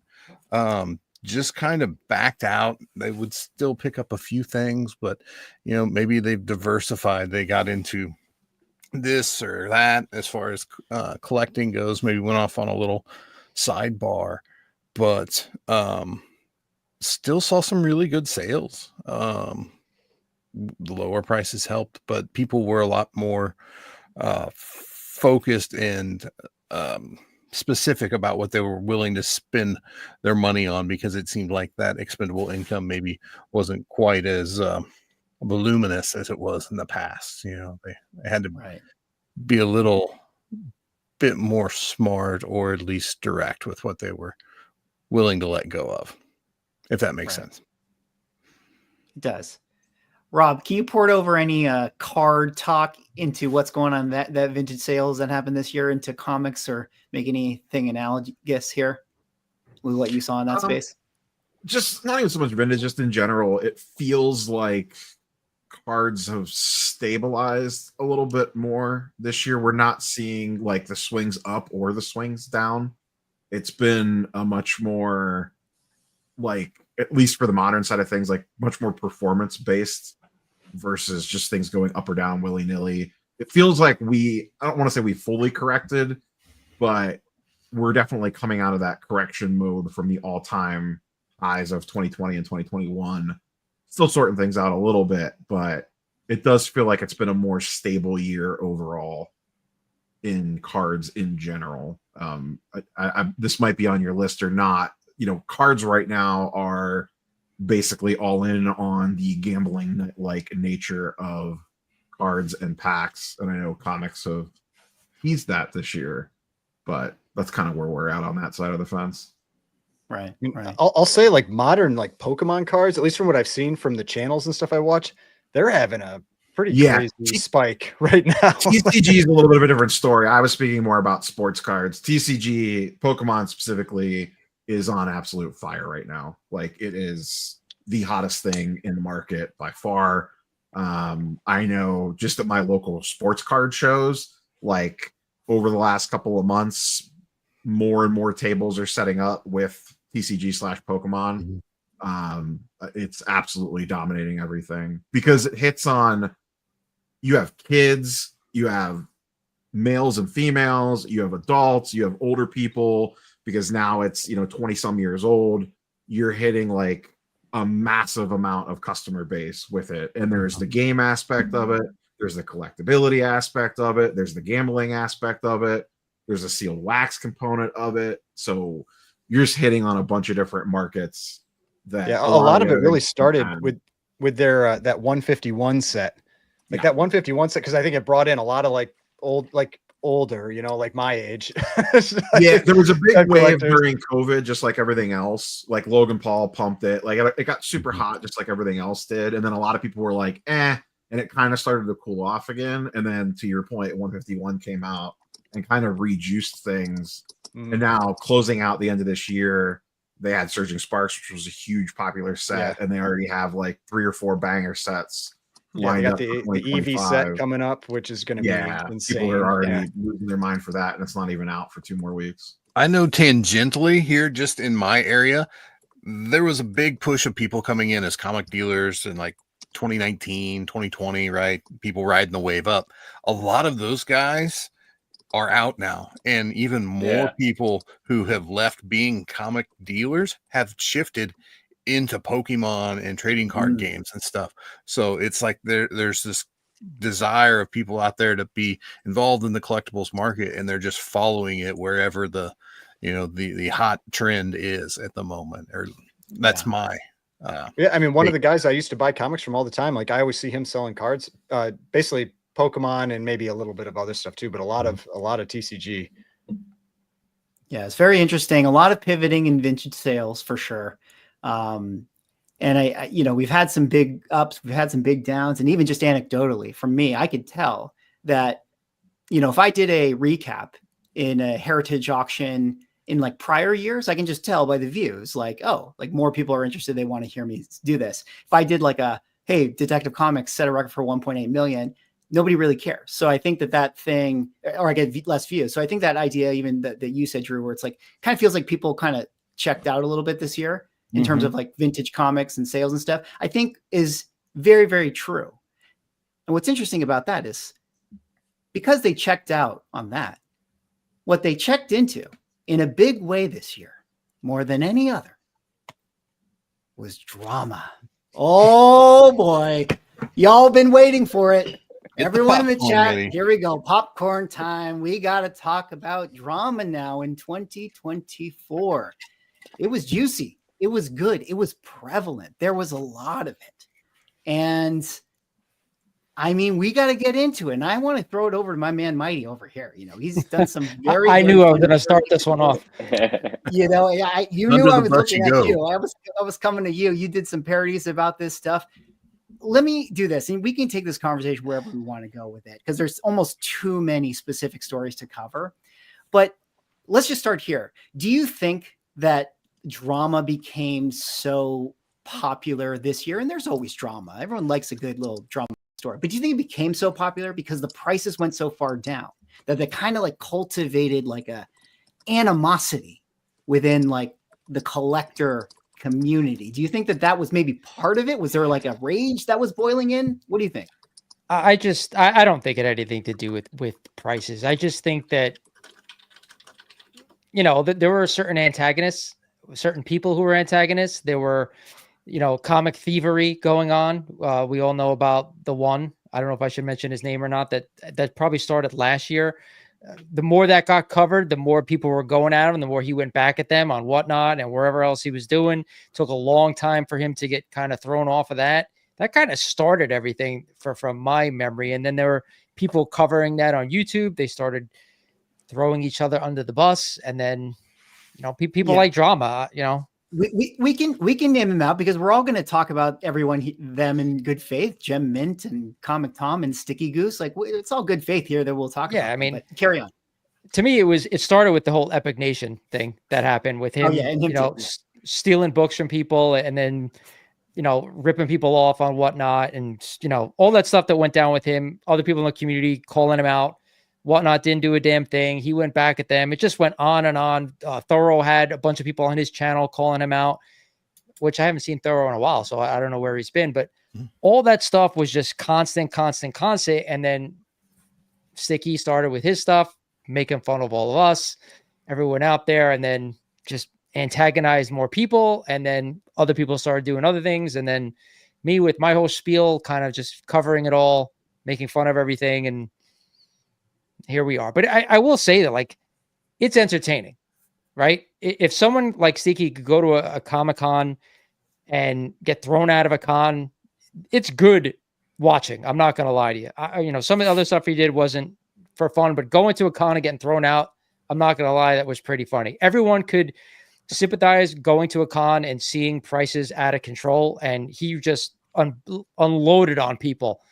You know, I don't think he named names, but doing that, you know, you're going to call some attention to yourself.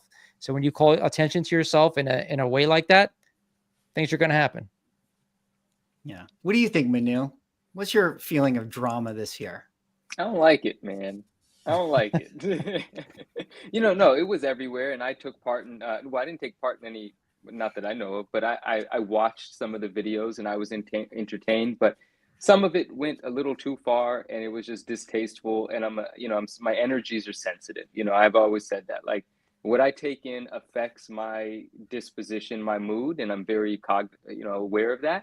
And it was just the corniest shit. You know, after the snowball of drama started to happen, it was like people that deserved no screen time had an opinion about someone that no one would ever talk about otherwise. And it was just like, Who had a personal attack on someone? Well, let's interview them about their personal. What the fuck are you talking? Pardon my language. No one cares. None of this matters. This is completely stupid, small-minded bullshit. And I checked out rather quickly once I realized it was going to be the tone of the year. When we talk about things with grading companies, that's not drama to me. That's important information. But when we're talking about people, oh, he called me a name and how dare, shut the fuck up, call each other.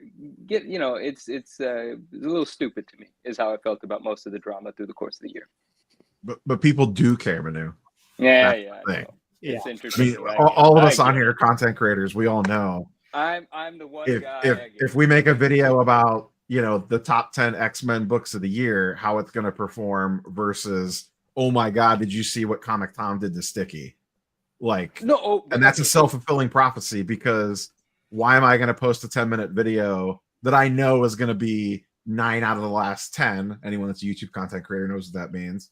And then I can easily just basically talk about nothing, about two adults fighting each other about nerd shit, and put a big red thing and people fighting on the thumbnail that takes 30 seconds to make. Yeah. And come up with a quick, you know, Tom versus the Goose versus Tom as a title, and that's instantly, you know, 1 out of 10 on your last 10 videos. If it's good, it's good. And if it's done in a tasteful way, I can take it in.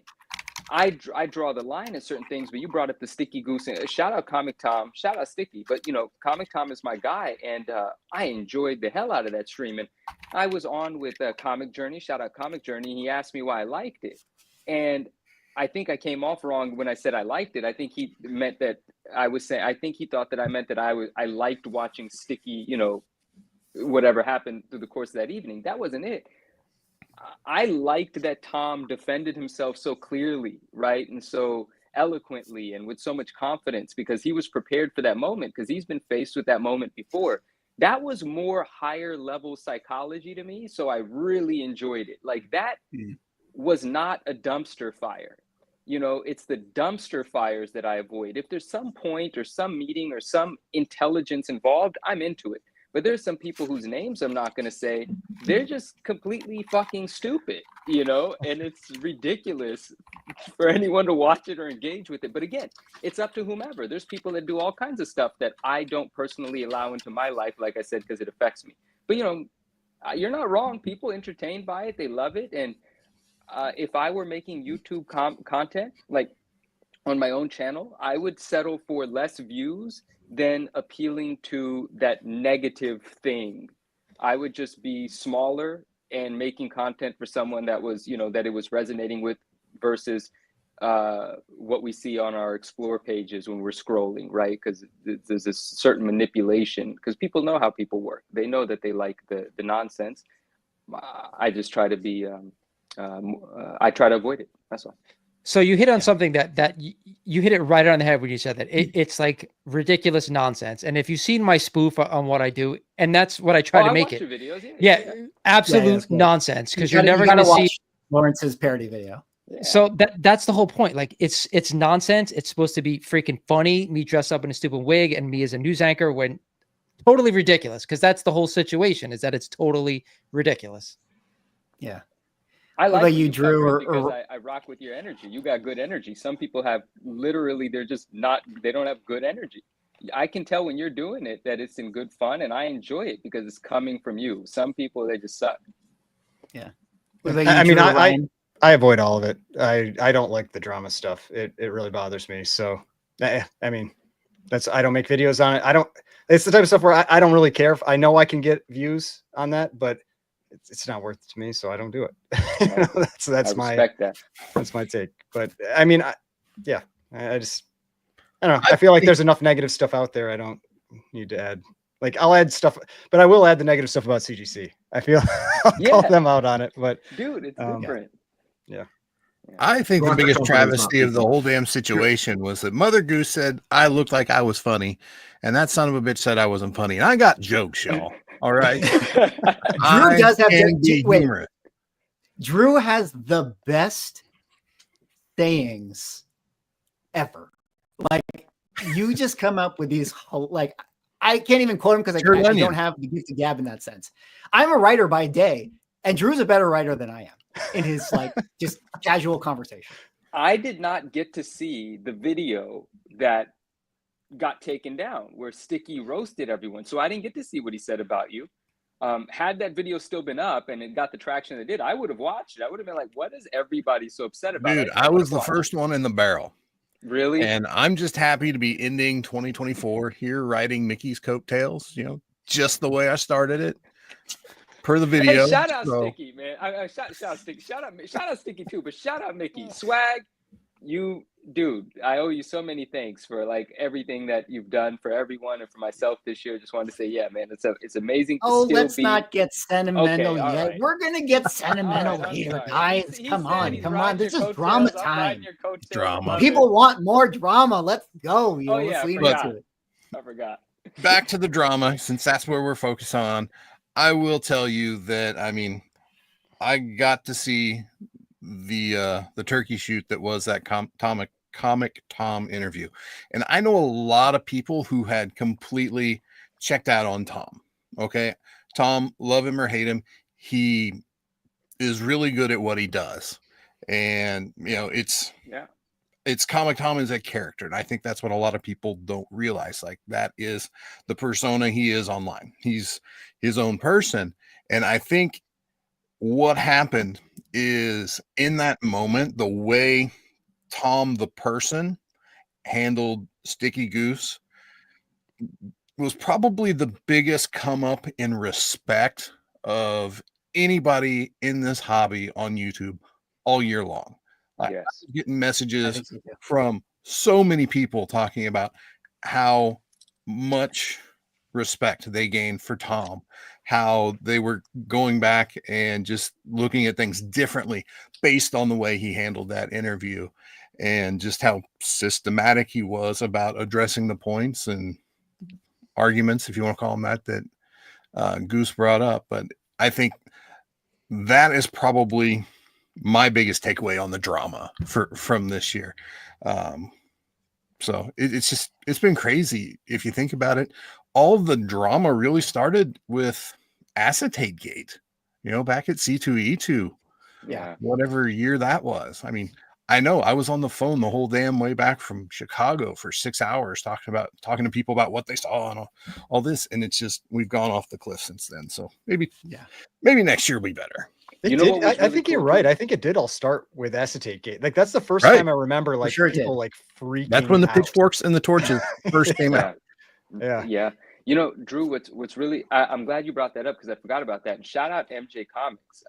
And he did an interview with Gem Mint after Gem Mint did that really vulnerable video he did about how things hadn't gone the way that he anticipated with certain investments he made in his career, which I mean, it was so brave of him to do and so beautiful that he did it, because Gem is very like human, and that connection with, you know, the human collectors is what he wanted back. So in any case, he was on with MJ, and for the first time he had an opportunity to speak calmly and, you know, for as long as he wanted about his involvement in the C2E2 Acetate Gate stuff. And it was beautiful for him to be able to express like how many people were thrown under the bus that weren't even in that line. You know, how many people the community sort of like attacked just by, you know, being friends with someone or another, but they weren't there. They weren't in the line. They didn't actually buy any of the books. Some of those books made it back to hotel rooms and they were distributed to other sellers or whatnot. But those sellers who got attacked actually had no idea, you know, where the books came from and who got a short box of them or what have you.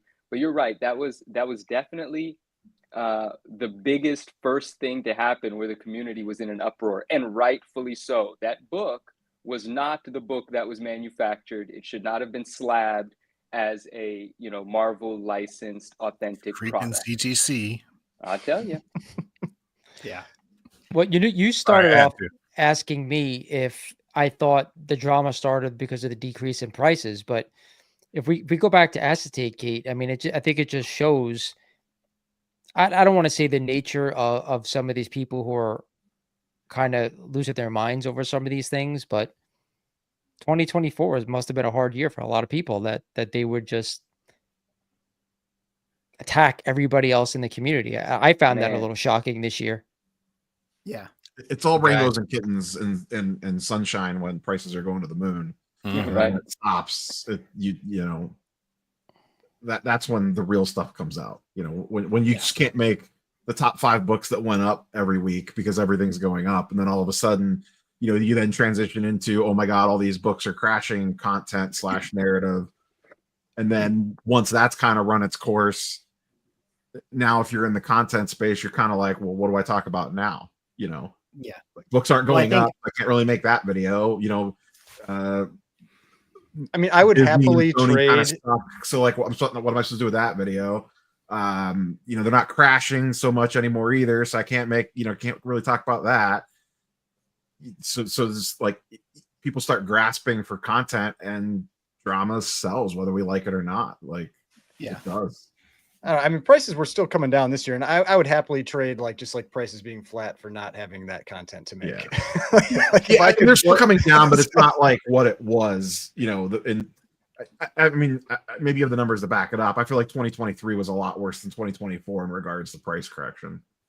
Yeah. Yeah. I mean, it's definitely, in most cases, it's still coming down on a lot of books, but it's not as aggressive as it was 2 years ago.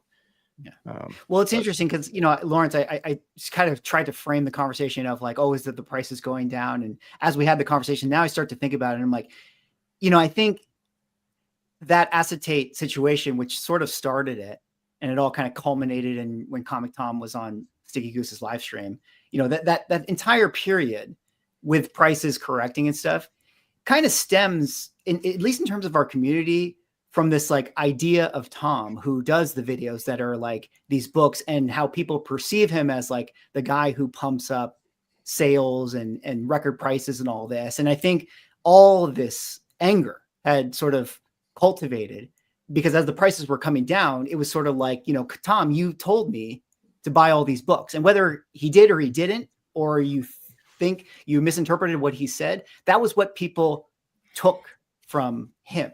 You know, and I think that's where that energy had been festering, you know, in a lot of people.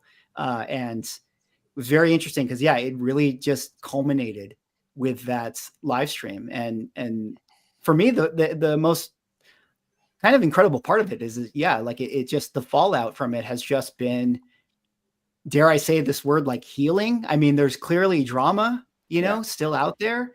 But like, as far as that element and Tom and Gem Mint and all these people, you know, like it really felt like, hey, this was the steam that everyone kind of needed to blow off. And I think we're okay now. Like, I think everyone's okay. I'm sure that, you know, and I say this, I'm sure there's going to be tons of other scandal stuff that we'll talk about, you know, but I think as far as that window is concerned, that really was the cap. And a lot of people felt like, you know, It was the kumbaya moment. Influencers. Yeah. So you're saying Dude, Tom prices can killed return to the moon? Like that's the Oh, 100%. I can't wait to pump up, you know, books, and I can't wait for everyone in the chat to buy my like 5 all Spec those books, books behind you, you know? Like, yeah. But with that, you know, unless anyone else has anything to weigh in on the drama, I mean, it's still juicy right now. You know, we've been going a long time. I appreciate you guys hanging out. We got a few more topics if you guys are willing to hang in, but some important things to talk about. But I wanted to hop over to this. You know, we talk a lot about the villains of the hobby, the Zodiac. You know, if the guys on the panel know what I'm talking about here. But one of these hobby villain Zodiacs, and I don't know if Lawrence, you're up on my meme here, but it's like, I always just feel like there's a Zodiac that goes from CGC to influencers to whatnot. And it just, the key collector just kind of rotates every few months. But one particular, you know, entity on that Zodiac is Whatnot. And what I thought was so interesting this year is talk about, you know, the drama stuff and Gem Mint. You know, he, like you said, had that vulnerable video where you stepping away from Whatnot.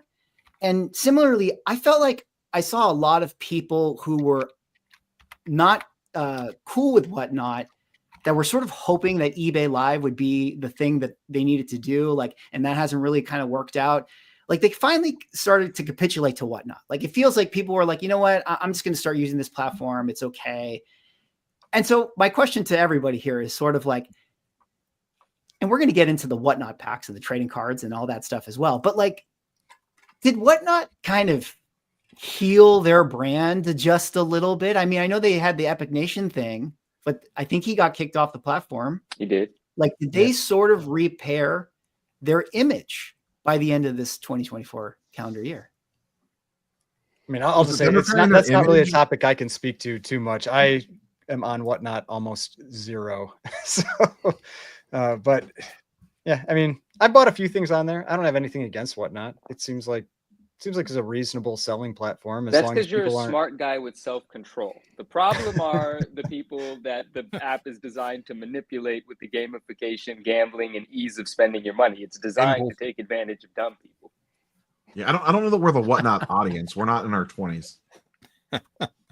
So here's the thing. I think most of us collect vintage and probably, you know, I would say things that have a lot more value. Sometimes it's I don't think you get a lot of books like that on Whatnot. Everything's, you know, more, you know, modern or $5-10 book stuff. Yeah, occasionally you see something sell that's, you know, quite more expensive. But I think that app is more geared to things like that as opposed to high dollar value books. So I don't spend a lot of time on Whatnot either. I do think once they kicked Epic Nation off and they started to catch some of these other guys who are not involved in the comic space, but other spaces, I know there's a lot of fraud going on with some of those things. Once those guys were kicked off and a bunch of these people got kicked off, they started getting a little better from what I've heard. But like I said, I don't spend a lot of time on Whatnot.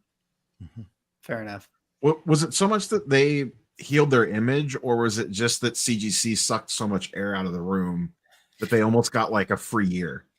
You know what I mean? Like everyone got like a ton of run out of CGC drama. So we really didn't need to yell at Whatnot for anything because CGC gave us enough nonsense.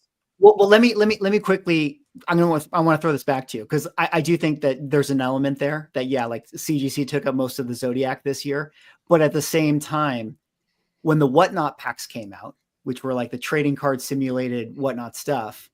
Obviously I'm biased because I'm now like a Whatnot shill, but like, you know, when I talked about it and I was anticipating pushback, like a lot of pushback, granted, I saw a lot of pushback, but there were also a lot of people who are like, you know, open-minded to it as well. But let me throw it back to you, Rob. I mean, Whatnot packs, like people seem to kind of like them. Do you think that, you know, people are more open-minded to them? I don't know. Let me hand it off to you. You can run with that. I mean, I honestly haven't looked. You know, we talked a lot about that when we were at the Whatnot party at NYCC. Full disclosure, we went to a Whatnot party and we are paid shills. Yeah. Just kidding. How have prices done on those books now that we're, you know, 3 months after the hype/FOMO phase? Are they still like, are those packs still selling for crazy amounts of money, or is it cooled off? Have you looked? I haven't actually looked. I'm sure like every other flash in the pan thing, it's gone down. Yeah. Except for the Eminem Spider-Man cover, which will go up forever. It is limitless. I mean, that's definitely not the last we're going to see. It is a good, whether it's for you or not is a different story. It is smart business to do those packs. Like for the comic book companies, for Whatnot, for the sellers, it is a smart thing to do. My general opinion on that kind of stuff is if it gets people to buy comics, so be it. You know, like if that's what it takes to get people to buy comics, then fine. You know, like I don't think anybody should hate that. I thought they were fun. I like them. I think most of what we're discussing is kind of like, you know, a drug or alcohol. It's like in moderation, enjoy yourself. And if you happen to have an addictive personality and it's going to send you in a spiral and ruin your life, it's a problem. You have people that will try to motivate and influence you to do so because they only care about the bottom line. And then you have certain people that will say, like, for instance, I've had the Whatnot app for several years. I never became a seller on Whatnot. I never shopped on Whatnot. But one of my friends, two of my friends, in fact, people that I know are really great people. I enjoy them. I respect them. They were participating in some Whatnot pack breaks. Like, I'm not opposed to the platform. The platform I don't have any personal feelings about. So I spent time, hours shopping, buying, spots and box breaks to support my friends. And the platform they were using to conduct business happened to be Whatnot, and it works brilliantly. They get paid instantly. The shipping thing prints out all of that's fantastic, right? And so yeah, the whatnot. I mean, the random packs of comics. I think it's fun. I just think there should always be, some voice to say, hey, if you wait 6 months, you'll probably buy these books cheaper. But if you can afford to have fun and you want to pay 2-3 times what they might be worth in the long run to have them first and post them on your page, and it doesn't, take your diaper money away from you, then go for it. And what's the big deal? I mean, that's the same way I always have felt with the like I watch some pack breakers on YouTube, people who do that kind of stuff. And I generally see it as sometimes it's just like that's how people pay them for the entertainment that they get. Like that's how I feel like you have to a lot of times approach those types of sellers, is that people get all up in arms and they're like, oh, you're throwing your money away. It's like you're yes and no. It's like maybe they know they're not getting value out of this, but they're effectively tipping this person, and that's how they do it. Like it's same thing with like super chats and all that kind of stuff. It's like somebody's putting their time and effort into something, and it's a way that you can tip them and you get a little something back out of it, but you're not really expecting to get a return on your money. I think most people know, like with cards, it is a losing proposition to buy pack openings. It's really, no, you're right. And it's really interesting. I had this conversation with Swag just briefly, and maybe we'll talk about it later at length or a different time, but that community aspect, people are sometimes just buying into that aspect of having other people they're engaging with, feeling like these are their friends in the chat that are supporting them as they're buying things, right? So there's so much psychology surrounding that. But yeah, I agree with you. Some people are just buying into the good time, and they know they're not going to get their money out of it. But if you're good with that and you know that, it's great, right? It's just, I see these whatnot commercials. I don't want to just completely sound like, but like all the extra yelling, like anytime a whatnot commercial I get pops up so after many a of YouTube that. video. Listen, and I get love so Tom. many ad So rolls of Tom's that, yeah. whatnot commercial, thumbs up, because I rock with Tom. But all these other people that I don't know, there's this one guy I see his face in my nightmares now. I can't stand his face. I can't stand his voice. My homie told me about this thing called whatnot. Oh God, him. Yes. We Yes, all get right? that guy. Please get out of here, bro. I don't want to do anything your homie told Like, you to where's do. the skip button? It needs to get here Oh. faster. YouTube Premium, guys, it's worth it. Oh, you've got the premium for YouTube. Oh, YouTube Premium Premium is worth its weight in gold. Absolutely. I bet it. No, it's got to be. So anyway, those. I will just gladly see give those them $10 a commercials. month. Yeah, I should probably do it. They're cringeworthy, right? Because you see what's happening. You see what sort of people might be like influenced by them, and I just kind of feel bad for the whole thing. But in terms of the business of whatnot, the platform, I mean, kudos to them. They designed exactly what they set out to design. It's just like, I mean, listen, TikTok is not the enemy. It's what we allow ourselves to do if we spend 10 hours a day on TikTok, and that's the same thing with whatnot. It's a well-designed application. Like, they did their thing, and I'm actually proud of them as far as whatever entrepreneur started it. Yeah. Anyone else on whatnot? I think it's like the modern version of a garage sale. You never know what you're going to find. And it's like, if you take people who grew up on Twitch and a garage sale and you mash it together, that's kind of what you get. And I feel like people are just accustomed, as opposed to me, like I prefer to just doom scroll. I have this list of shit I'm supposed to be doing, but I'll just scroll through reels or shorts or whatever.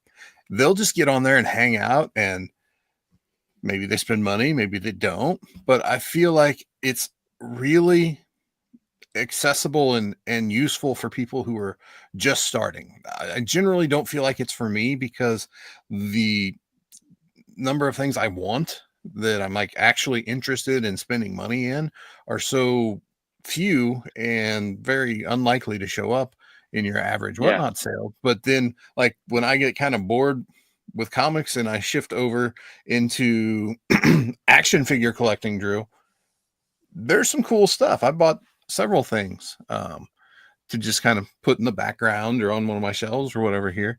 And it's kind of just a way to check out for a little bit. And they've done a lot of improvements, because I don't know if anybody else has ever sold anything. I was selling on whatnot back in 2020 or 2021 or something like that. I think I had a couple shows, and it was just, there was too much front end work make it worthwhile, and it was really shaky then, so I never really came back to it. But it's really kind of awesome if you're just starting out, I think. And they've made some improvements to the platform itself, and it's a lot more stable, and I feel like it's just a better experience all around.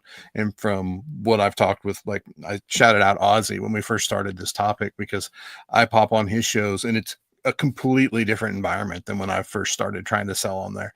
And I think it has its place. It may not be, the ideal outlet for a lot of us, but there's definitely people who are just discovering comics, or maybe are interested in dabbling in comics, and it's a very accessible way for them to dip their toe into the hobby. And somebody commented on the I like they the bought a couple things from differentiation Rob made. Like, it might not Liefeld. be for everyone. There's some people that are looking for. Oh, sorry, you kind of lagged out for a second, Manu. We see you there. You lagged out, but are we delayed for you? All right, we'll keep going. Ryan, what were you saying? I was just saying, somebody commented I they have bought no some idea. things I from don't Rob wanna mess anything Liefeld, up. and Yeah. holy crap, if you want an entertaining whatnot stream, just watch that. those are pretty crazy. But I never watched him. One of my buddies is like, man, you got to check this out. Like, this is nuts. And so I do recommend maybe following him on whatnot, and just every once in a while, you don't have to buy anything, but he's interesting. I'll give it that. Well, we're definitely going to get a lot more whatnot packs, I think, in the future. It was clearly a very successful thing for them. It appealed to the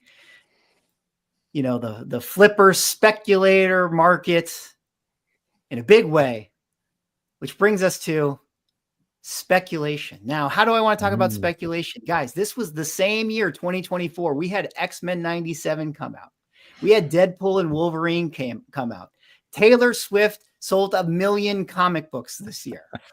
We had San Diego Comic-Con, Robert Downey Jr. was Dr. Doom. Everyone went crazy with Dr. Doom. This was the first year in the last 2 or 3 where, like, unironically, speculation in that, like, oh, that thing that is now the hype thing, I'm going to go buy it. And that hadn't been the behavior for a little while. Do you guys have any general thoughts on speculation behavior, movies? Are movies back? Are people going to buy the book related to the movie again? What do you think?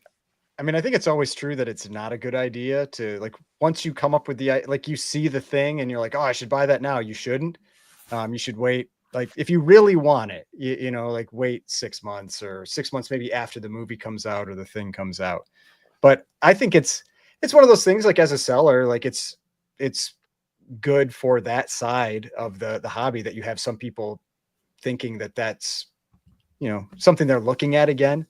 Because I feel like that was not happening for the last couple of years. Like, everything was already priced in. When books were 100% above their prior, sales from a couple of years ago, it's like, it didn't matter if that character showed up somewhere. It wasn't going up more. But yeah, I feel like it is now at a time where, I mean, you'll see spikes, and then it'll come back down, but at least it's not priced in already when that event happens.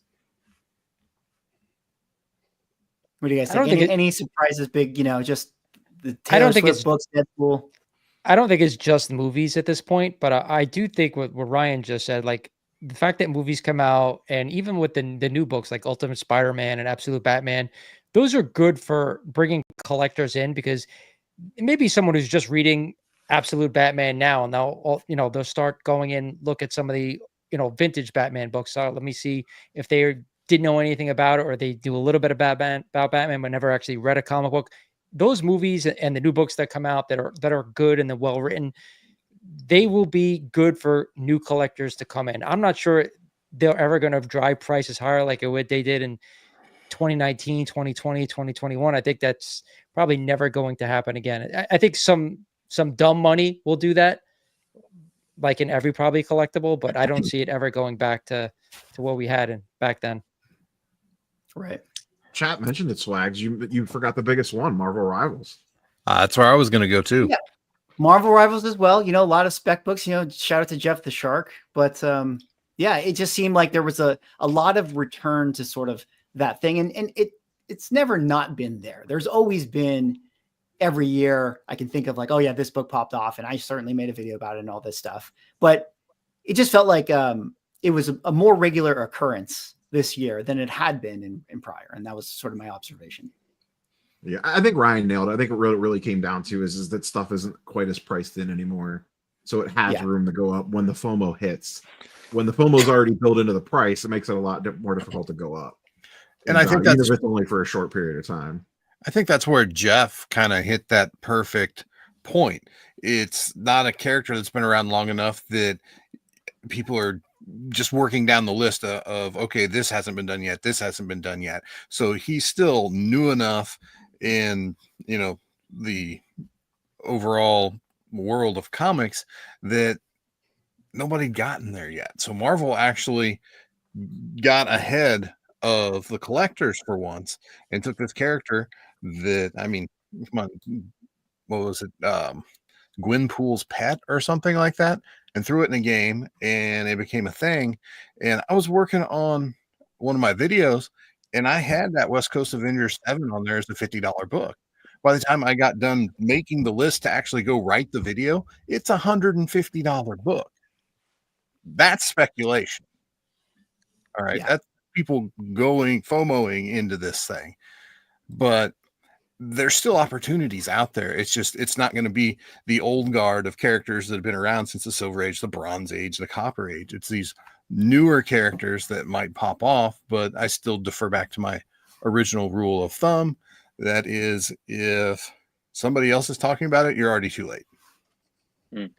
Right. Yeah, I think the big takeaway too is that it's not just, we kind of hit on this earlier, it's not just movies anymore. You know, it's the video games, it's the cartoons, you know, it's not limited to the big screen.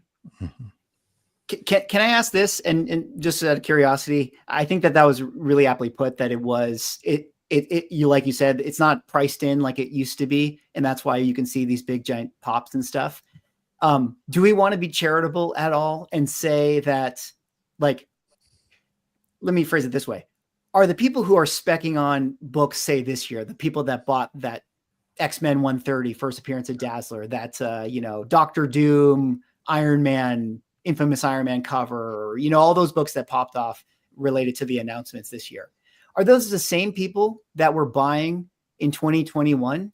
Is it the same type of flipper people? Or is it like the ebb and flow of the churned collector and maybe new people kind of coming in? And where I guess I'm going with it is like, is it all speculators? Is there a place for it being people that are just excited, like new collectors that are just excited that are coming into it? Is that there, or am I? I talked about that in a different video. That's something I've noticed on some of the Facebook groups, at least, is that there are new people coming in, like asking questions about whether it's CGC or just like comics in general, things like that. So that's something that was interesting that I saw this year, was that I did see that element of new collectors coming in, not just people that got burned, in 2021 and 2022, right, like running for the hills. Yeah. All right. Well, but I'll say, like, going for the speculation stuff, like, just to me, like, I think the biggest surprise this year was probably Robert Downey Jr. as Dr. Doom. I don't think anybody saw that coming. Mm-hmm. I mean, if you did, congratulations. But I know I did not see that coming at all. And we were in a period of like major FF5 offloading up until that. Like, you couldn't scroll half the screen on IG and not find an FF5 for sale. Yeah, that is something we were just talking about, that I feel like we haven't seen that. I don't know if that was you that mentioned that, Drew, or it was Mickey. Like, we haven't seen the FF5s like popping up nearly as much. They've been replaced by AF-15s, which are now everywhere. AF-15s are I keep thinking those are going to slow down, and they just aren't. They are selling all the time. Yep. Yeah. Not a rare book. Expensive, not rare.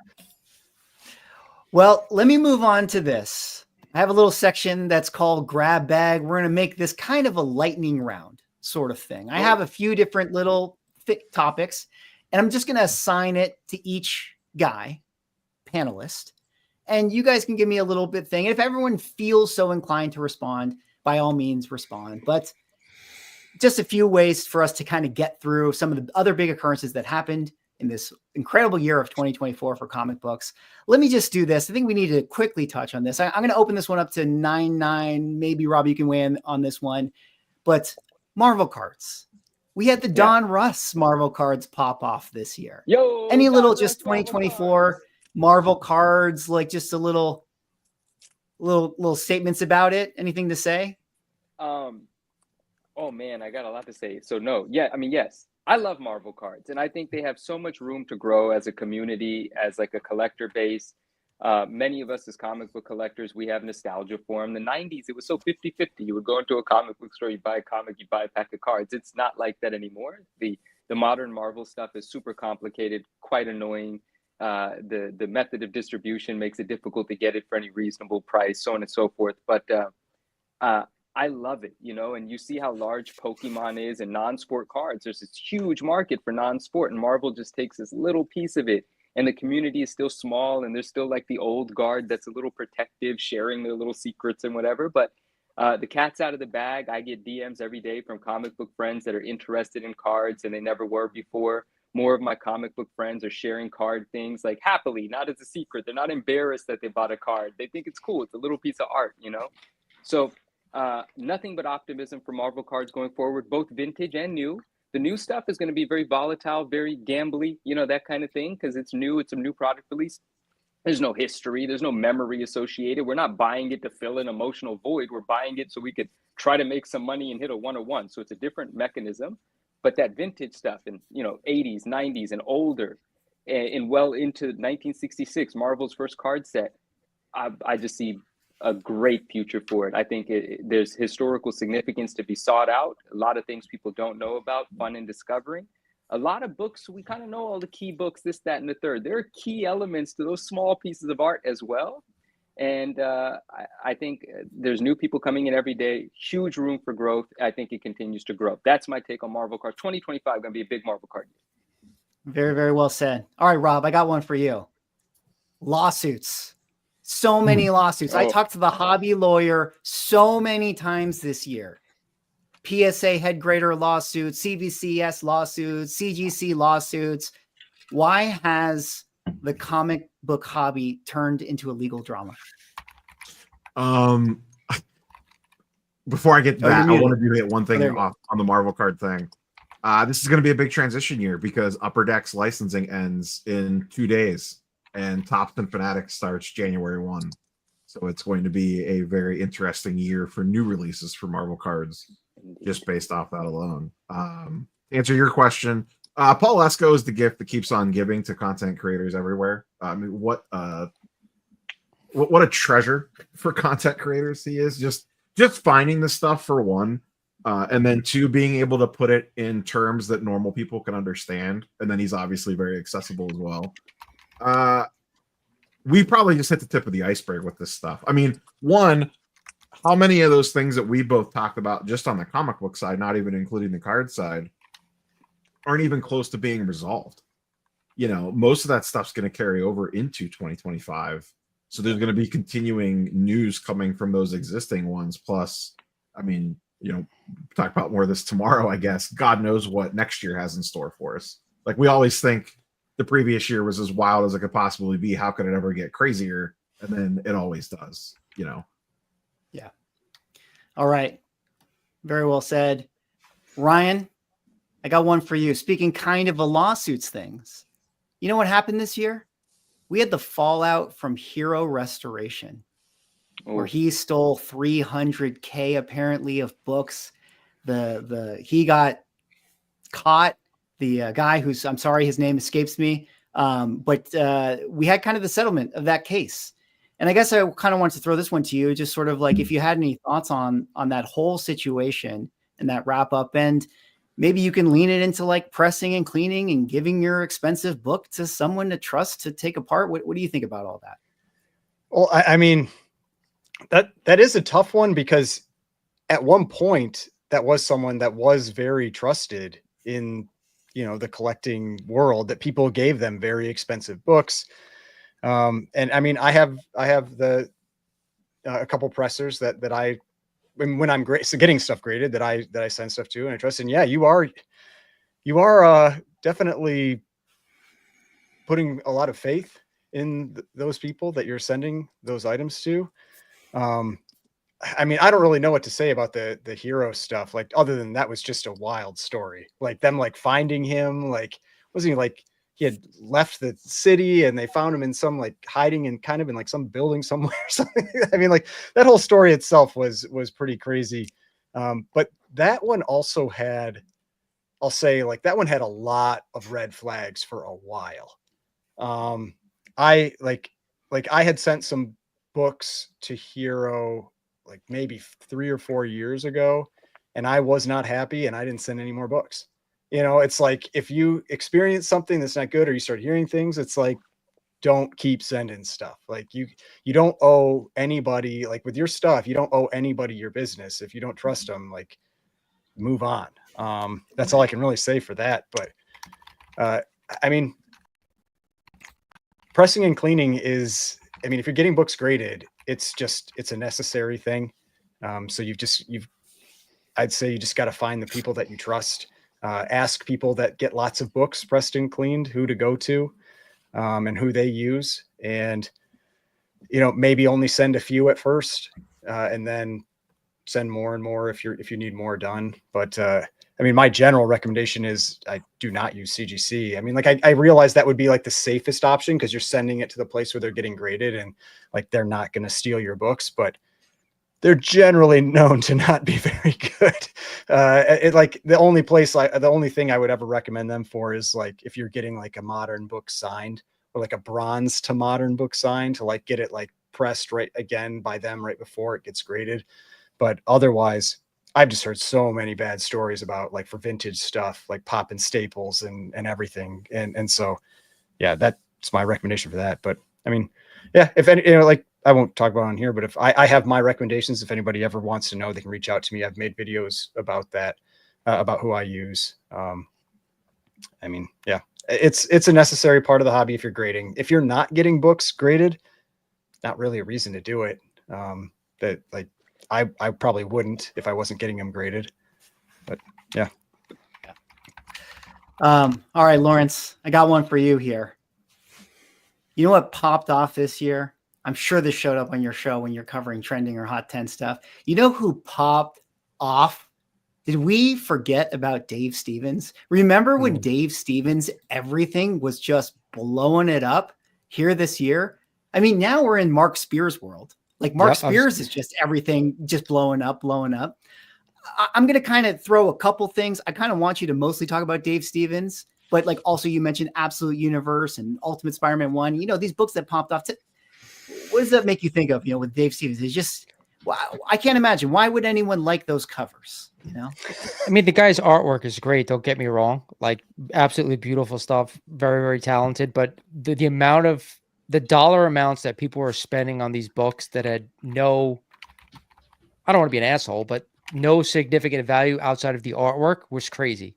It's one thing to pay a certain amount of money for a piece of art that you love, but people at one point were just spending crazy amount of money on raw books that you could have found for $5 or $10 years prior. So it lasted maybe about 6 months, and then it kind of went right back to where it was. And now people are having trouble selling them that want to go ahead and sell them. But you know, it's all about what's hot. And when you mentioned it, the first thing that came to mind was Monsters and that series that's coming out right now. And his art is absolutely amazing, Mark Spears, but you could buy that right off the newsstand right now. So it's a little bit different, right? Some of the foils and the other prints that are coming out, they're going to get expensive, or the 1 in 300s I saw on eBay are quite a bit of money, over $100 for a #1 issue. But you know, to talk vintage, that was like, it's like talking about Eternals. Remember when that movie was coming out and that book went to the moon? Same thing happened with Dave Stevens. I love the artwork, but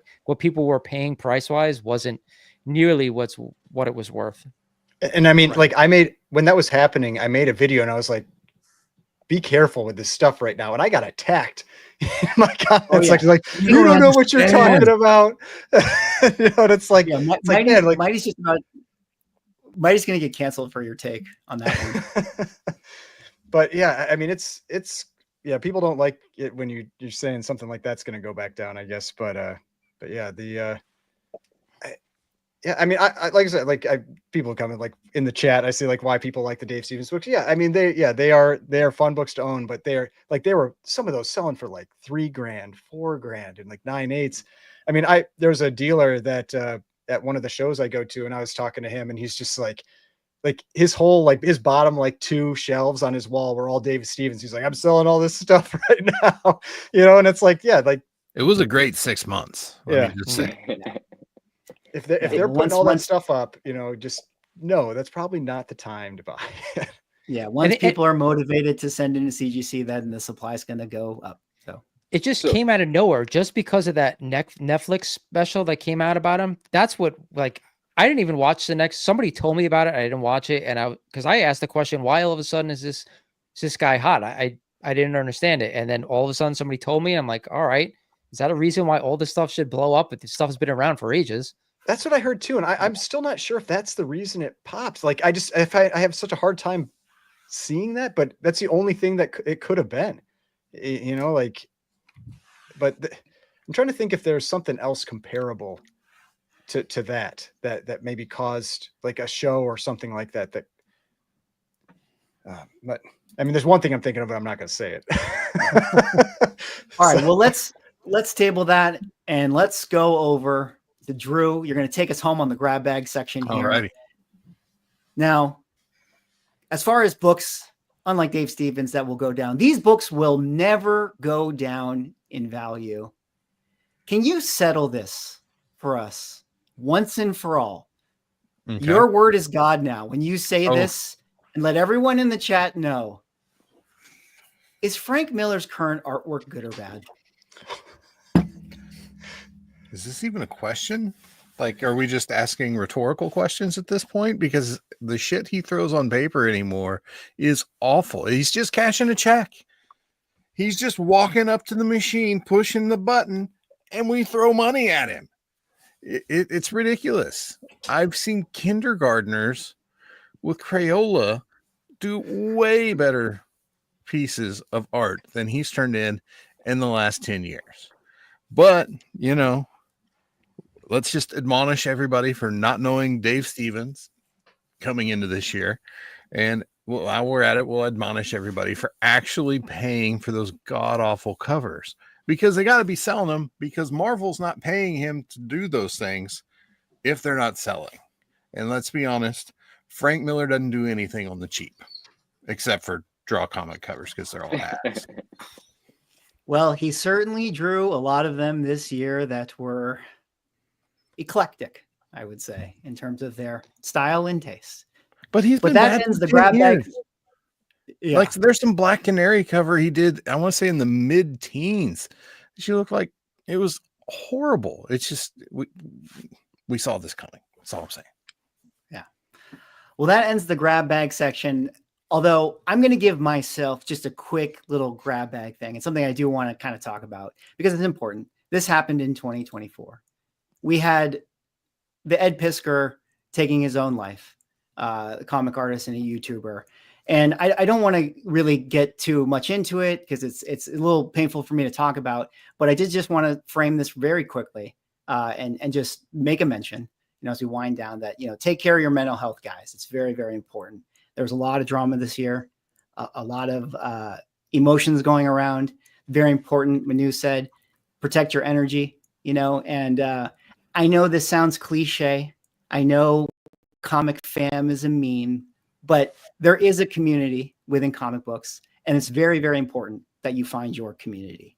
If you are going through something, you know, in your life, especially, let's face it, I know it's a lot of dudes in here. I've seen my analytics. Like, as a dude, you know, we like to hold stuff in, and it's important to, you know, have the community, be able to talk to other friends, family, and share it if you're going through something. So very, very important to take care of your mental health going into the next year. All right. Well, we did it, guys. Final thoughts. I have a wonderful community of panelists here that join me on this show. Thank you guys so much for taking your time with me tonight. A little bit of a heads up. We're going to do 2025 show tomorrow night. It's going to be a 2-parter. I hope everyone on the panel can join for that show.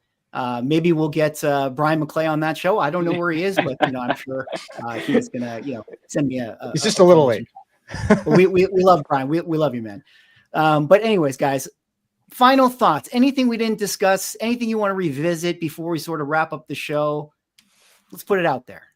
I want to ask something real quick, and it's perfect. No, never mind. I don't want to be annoying. Wait, Swag, can we do a giveaway real quick? Is that possible? Can you do a giveaway? We absolutely can do a giveaway. Let's do it. You brought up Marvel cards. It's a simple thing, but it's something that I want to give away, a Marvel card that I really enjoy. It's not expensive. I mean, maybe like 20 something bucks, but I think there's probably people in the chat that aren't aware of it, don't have it. So I want to preface it by saying, well, while we're talking about it, let's just do hashtag Marvel cards. Okay, wait, hold on. Before we let's do it for real. Z, hold on. When Swag does. Okay, so hashtag Marvel card, right? Hashtag Marvel card. Yeah, let's do it plural, just because Marvel cards. Okay. Yeah. Marvel cards. Here we go. So if you want to get the chance to win Manu's giveaway here, final giveaway of 2024, let's put a hashtag Marvel cards in the chat if you'd like to be entered to win. Hashtag Marvel cards. Put it in the chat. Don't be shy. I hope Manu wins. You were the second entry. Done and done. I gotta get in there. So let's let that rock for a little while, and I want to show you guys what it is, so they know what they're getting. So this year, they did. This year they actually reprinted 1992 Marvel masterpieces, but with all the nonsense parallels that nobody needs, right?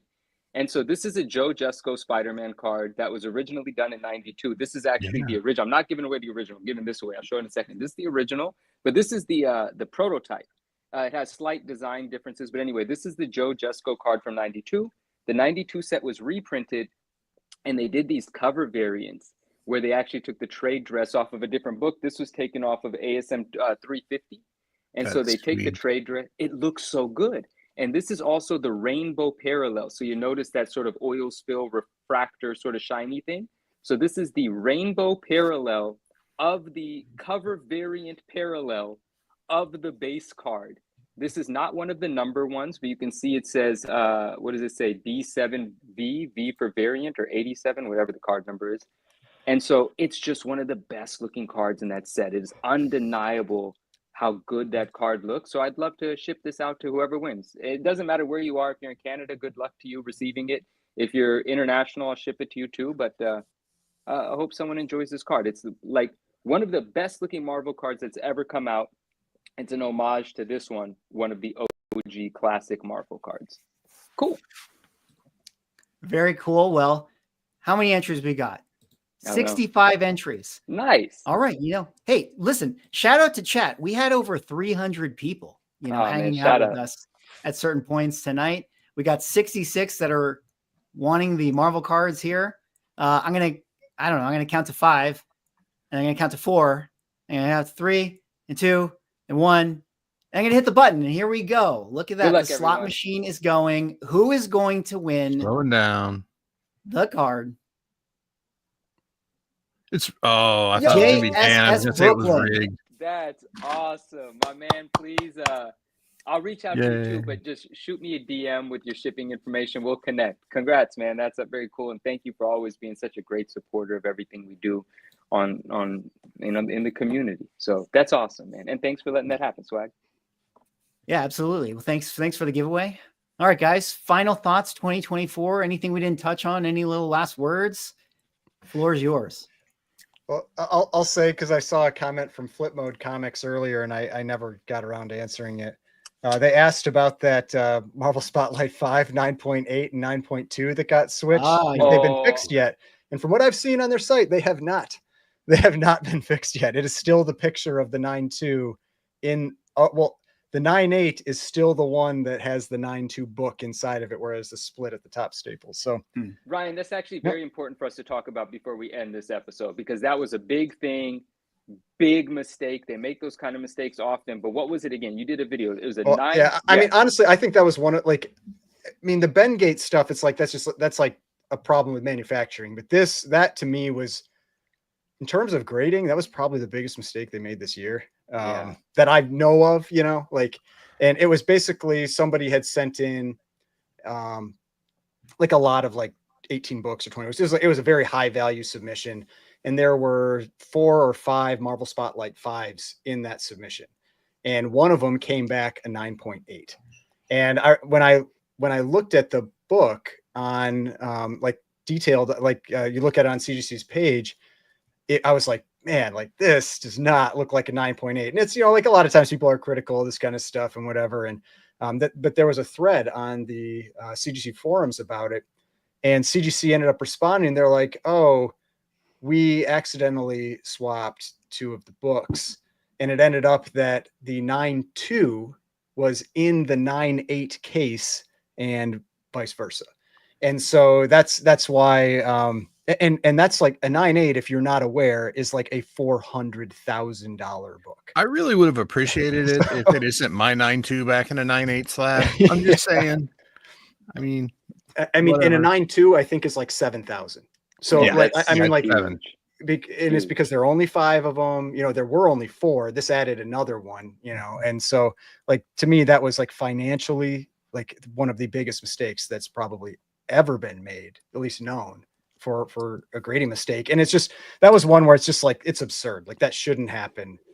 You know, like that's the type of thing that if you are grading one of the most expensive books, like you have it in there, like how are you not checking that? And that's one of those where like anytime someone says like, oh, quality control or whatever, it's like it can't exist. Yeah. Like it can't exist, because if it did, that wouldn't happen. And that's the type of thing where that's what CGC needs to focus on fixing.